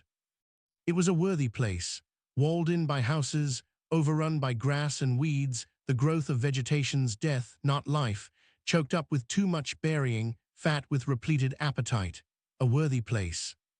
The spirit stood among the graves and pointed down to one. He advanced toward it trembling. The phantom was exactly as it had been, but he dreaded that he saw new meaning in its solemn shape. Before I draw nearer to that stone to which you point, answer me one question. Are these the shadows of the things that will be, or are they shadows of the things that may be only? Said Scrooge. Still the ghost pointed downward to the grave by which it stood. Men's courses will foreshadow certain ends, to which, if persevered in, they must lead. Said Scrooge. But if the courses be departed from, the ends will change. Say it is thus with what you show me. The spirit was immovable as ever. Scrooge crept towards it, trembling as he went, and following the finger, read upon the stone of the neglected grave his own name, Ebenezer Scrooge. Am I that man who lay upon the bed? He cried upon his knees. The finger pointed from the grave to him and back again. No, spirit. Oh, no, no. The finger still was there. Spirit, hear me. I am not the man I was. I will not be the man I must have been but for this intercourse. Why show me this, if I am past all hope? He cried, tight clutching at his robe. For the first time, the hand appeared to shake. Good spirit, your nature intercedes for me, and pities me. Assure me that I yet may change these shadows you have shown me by an altered life? He pursued, as down upon the ground he fell before it. The kind hand trembled. I will honor Christmas in my heart, and try to keep it all the year. I will live in the past, the present, and the future. The spirits of all three shall strive within me. I will not shut out the lessons that they teach. Oh, tell me I may sponge away the writing on this stone. In his agony he caught the spectral hand. It sought to free itself, but he was strong in his entreaty and detained it. The spirit, stronger yet, repulsed him, holding up his hands in a last prayer to have his fate reversed. He saw an alteration in the phantom's hood and dress. It shrunk, collapsed, and dwindled down into a bedpost. A Christmas Carol, Stave Five, the end of it. Yes, and the bedpost was his own. The bed was his own, the room was his own. Best and happiest of all, the time before him was his own, to make amends in. I will live in the past, the present, and the future. Scrooge repeated, as he scrambled out of bed. The spirits of all three shall strive within me. O Jacob Marley, heaven, and the Christmas time be praised for this. I say it on my knees, old Jacob, on my knees. He was so fluttered and so glowing with his good intentions that his broken voice would scarcely answer to his call. He had been sobbing violently in his conflict with the spirit, and his face was wet with tears. They are not torn down, cried Scrooge, folding one of his bed curtains in his arms. They are not torn down, rings and all. They are here. I am here. The shadows of the things that would have been may be dispelled. They will be. I know they will. His hands were busy with his garments all this time. turning them inside out, putting them on upside down, tearing them, mislaying them, making them parties to every kind of extravagance. I don't know what to do. Cried Scrooge, laughing and crying in the same breath, and making a perfect Laocoon 15 of himself with his stockings. I am as light as a feather. I am as happy as an angel. I am as merry as a schoolboy. I am as giddy as a drunken man. A Merry Christmas to everybody. A Happy New Year to all the world. Hallo hier. Whoop. Hallo.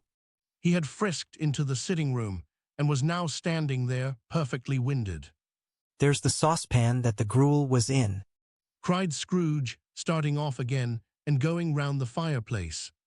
There's the door by which the ghost of Jacob Marley entered. There's the corner where the ghost of Christmas present sat. There's the window where I saw the wandering spirits. It's all right, it's all true, it all happened. Ha, ha, ha. Really, for a man who had been out of practice for so many years, it was a splendid laugh, a most illustrious laugh, the father of a long, long line of brilliant laughs. I don't know what day of the month it is, said Scrooge. I don't know how long I have been among the spirits. I don't know anything. I'm quite a baby. Never mind. I don't care. I'd rather be a baby. Hallo. Whoop. Hallo hier. He was checked in his transports by the churches ringing out the lustiest peals he had ever heard. Clash, clash, hammer, ding, dong, bell, bell, dong, ding, hammer, clang, clash. Oh, glorious, glorious. Running to the window, he opened it and put out his head.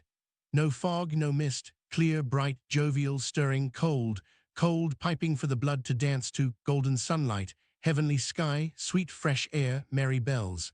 Oh, glorious, glorious. What's today? Cried Scrooge, calling downward to a boy in Sunday clothes, who perhaps had loitered in to look about him. Lane. Returned the boy, with all his might of wonder. What's today, my fine fellow? Said Scrooge. Today. Replied the boy. Why Christmas Day? It's Christmas Day. Said Scrooge to himself. I haven't missed it. The spirits have done it all in one night. They can do anything they like. Of course they can. Of course they can. Hallo, my fine fellow. Hallo. Returned the boy. Do you know the poulterers in the next street but one, at the corner? Scrooge inquired. I should hope I did. Replied the lad. An intelligent boy. Said Scrooge. A remarkable boy. Do you know whether they've sold the prize turkey that was hanging up there? Not the little prize turkey, the big one? What, the one as big as me? Returned the boy. What a delightful boy. Said Scrooge. It's a pleasure to talk to him. Yes, my buck. It's hanging there now. Replied the boy. Is it? Said Scrooge. Go and buy it. Walker. Exclaimed the boy. No, no, said Scrooge. I am in earnest. Go and buy it and tell him to bring it here, that I may give them the directions where to take it. Come back with the man, and I'll give you a shilling. Come back with him in less than 5 minutes, and I'll give you half a crown. 16, the boy was off like a shot. He must have had a steady hand at a trigger who could have got a shot off half so fast. I'll send it to Bob Cratchit's, whispered Scrooge, rubbing his hands and splitting with a laugh. He shan't know who sends it. It's twice the size of Tiny Tim. Joe Miller never made such a joke as sending it to Bob's will be. The hand in which he wrote the address was not a steady one, but write it he did, somehow, and went downstairs to open the street door, ready for the coming of the poulterer's man. As he stood there, waiting his arrival, the knocker caught his eye. I shall love it as long as I live, cried Scrooge, patting it with his hand.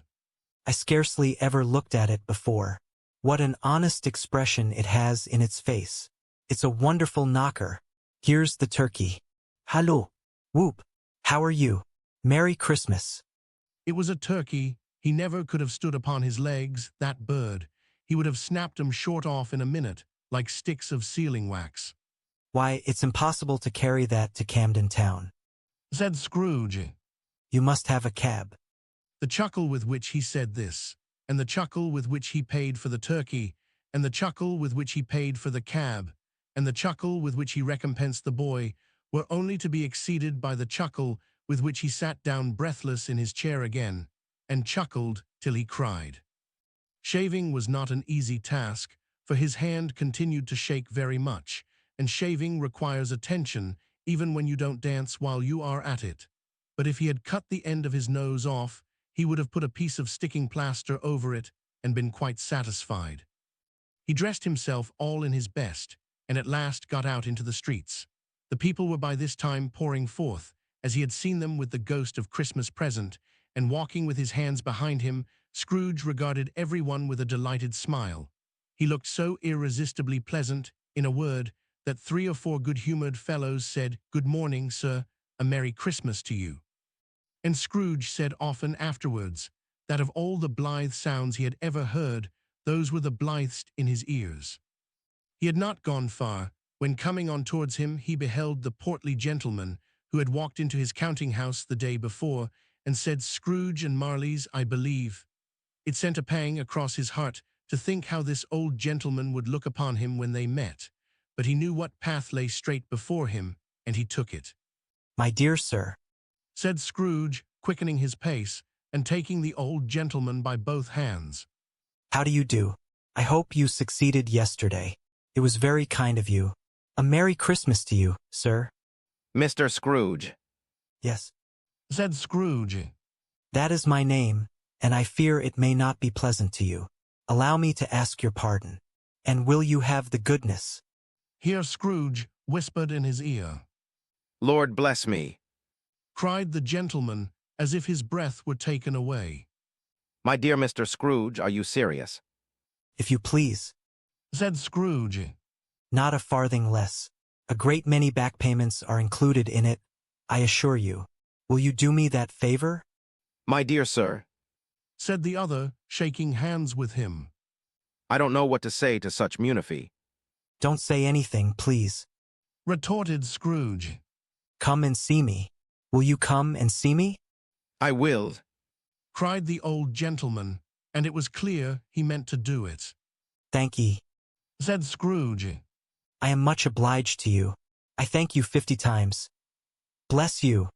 He went to church and walked about the streets and watched the people hurrying to and fro and patted the children on the head and questioned beggars and looked down into the kitchens of houses and up to the windows and found that everything could yield him pleasure. He had never dreamed that any walk, that anything could give him so much happiness. In the afternoon, he turned his steps towards his nephew's house. He passed the door a dozen times before he had the courage to go up and knock, but he made a dash and did it. "Is your master at home, my dear?" said Scrooge to the girl. Nice girl, very. Yes, sir. Yes, sir. "Where is he, my love?" said Scrooge. He's in the dining room, sir, along with mistress. I'll show you upstairs, if you please. "Thank ye. He knows me," said Scrooge, with his hand already on the dining room lock. "I'll go in here, my dear." He turned it gently and sidled his face in round the door. They were looking at the table, which was spread out in great array, for these young housekeepers are always nervous on such points and like to see that everything is right. "Fred," said Scrooge, dear heart alive, how his niece by marriage started. Scrooge had forgotten for the moment about her sitting in the corner with the footstool, or he wouldn't have done it on any account. Why, bless my soul. Cried Fred. Who's that? "It's I, your Uncle Scrooge. I have come to dinner. Will you let me in, Fred?" Let him in. It is a mercy he didn't shake his arm off. He was at home in 5 minutes. Nothing could be heartier. His niece looked just the same. So did Topper when he came. So did the plump sister when she came. So did everyone when they came. Wonderful party, wonderful games, wonderful unanimity, wonderful happiness. But he was early at the office next morning. Oh, he was early there. If he could only be there first and catch Bob Cratchit coming late, that was the thing he had set his heart upon. And he did it, yes, he did. The clock struck 9. No Bob, 1/4 past. No Bob. He was full 18 minutes and a half behind his time. Scrooge sat with his door wide open that he might see him come into the tank. His hat was off before he opened the door, his comforter too. He was on his stool in a jiffy, driving away with his pen as if he were trying to overtake 9 o'clock. Hallo. Growled Scrooge, in his accustomed voice as near as he could feign it. What do you mean by coming here at this time of day? I am very sorry, sir. Said Bob. I am behind my time. You are. Repeated Scrooge. Yes, I think you are. Step this way, sir, if you please. It's only once a year, sir. Pleaded Bob, appearing from the tank. It shall not be repeated. I was making rather merry yesterday, sir. Now I'll tell you what, my friend. Said Scrooge. I am not going to stand this sort of thing any longer. And therefore, he continued, leaping from his stool, and giving Bob such a dig in the waistcoat that he staggered back into the tank again. And therefore I am about to raise your salary. Bob trembled and got a little nearer to the ruler. He had a momentary idea of knocking Scrooge down with it, holding him and calling to the people in the court for help and a straight waistcoat. A Merry Christmas, Bob, said Scrooge with an earnestness that could not be mistaken as he clapped him on the back. A merrier Christmas, Bob, my good fellow, than I have given you for many a year. I'll raise your salary and endeavor to assist your struggling family, and we will discuss your affairs this very afternoon, over a Christmas bowl of smoking bishop, 17 Bob. Make up the fires, and by another coal scuttle before you another eye. Bob Cratchit. Scrooge was better than his word. He did it all and infinitely more, and to Tiny Tim, who did not die, he was a second father. He became as good a friend, as good a master, and as good a man as the good old city knew, or any other good old city, town, or borough in the good old world.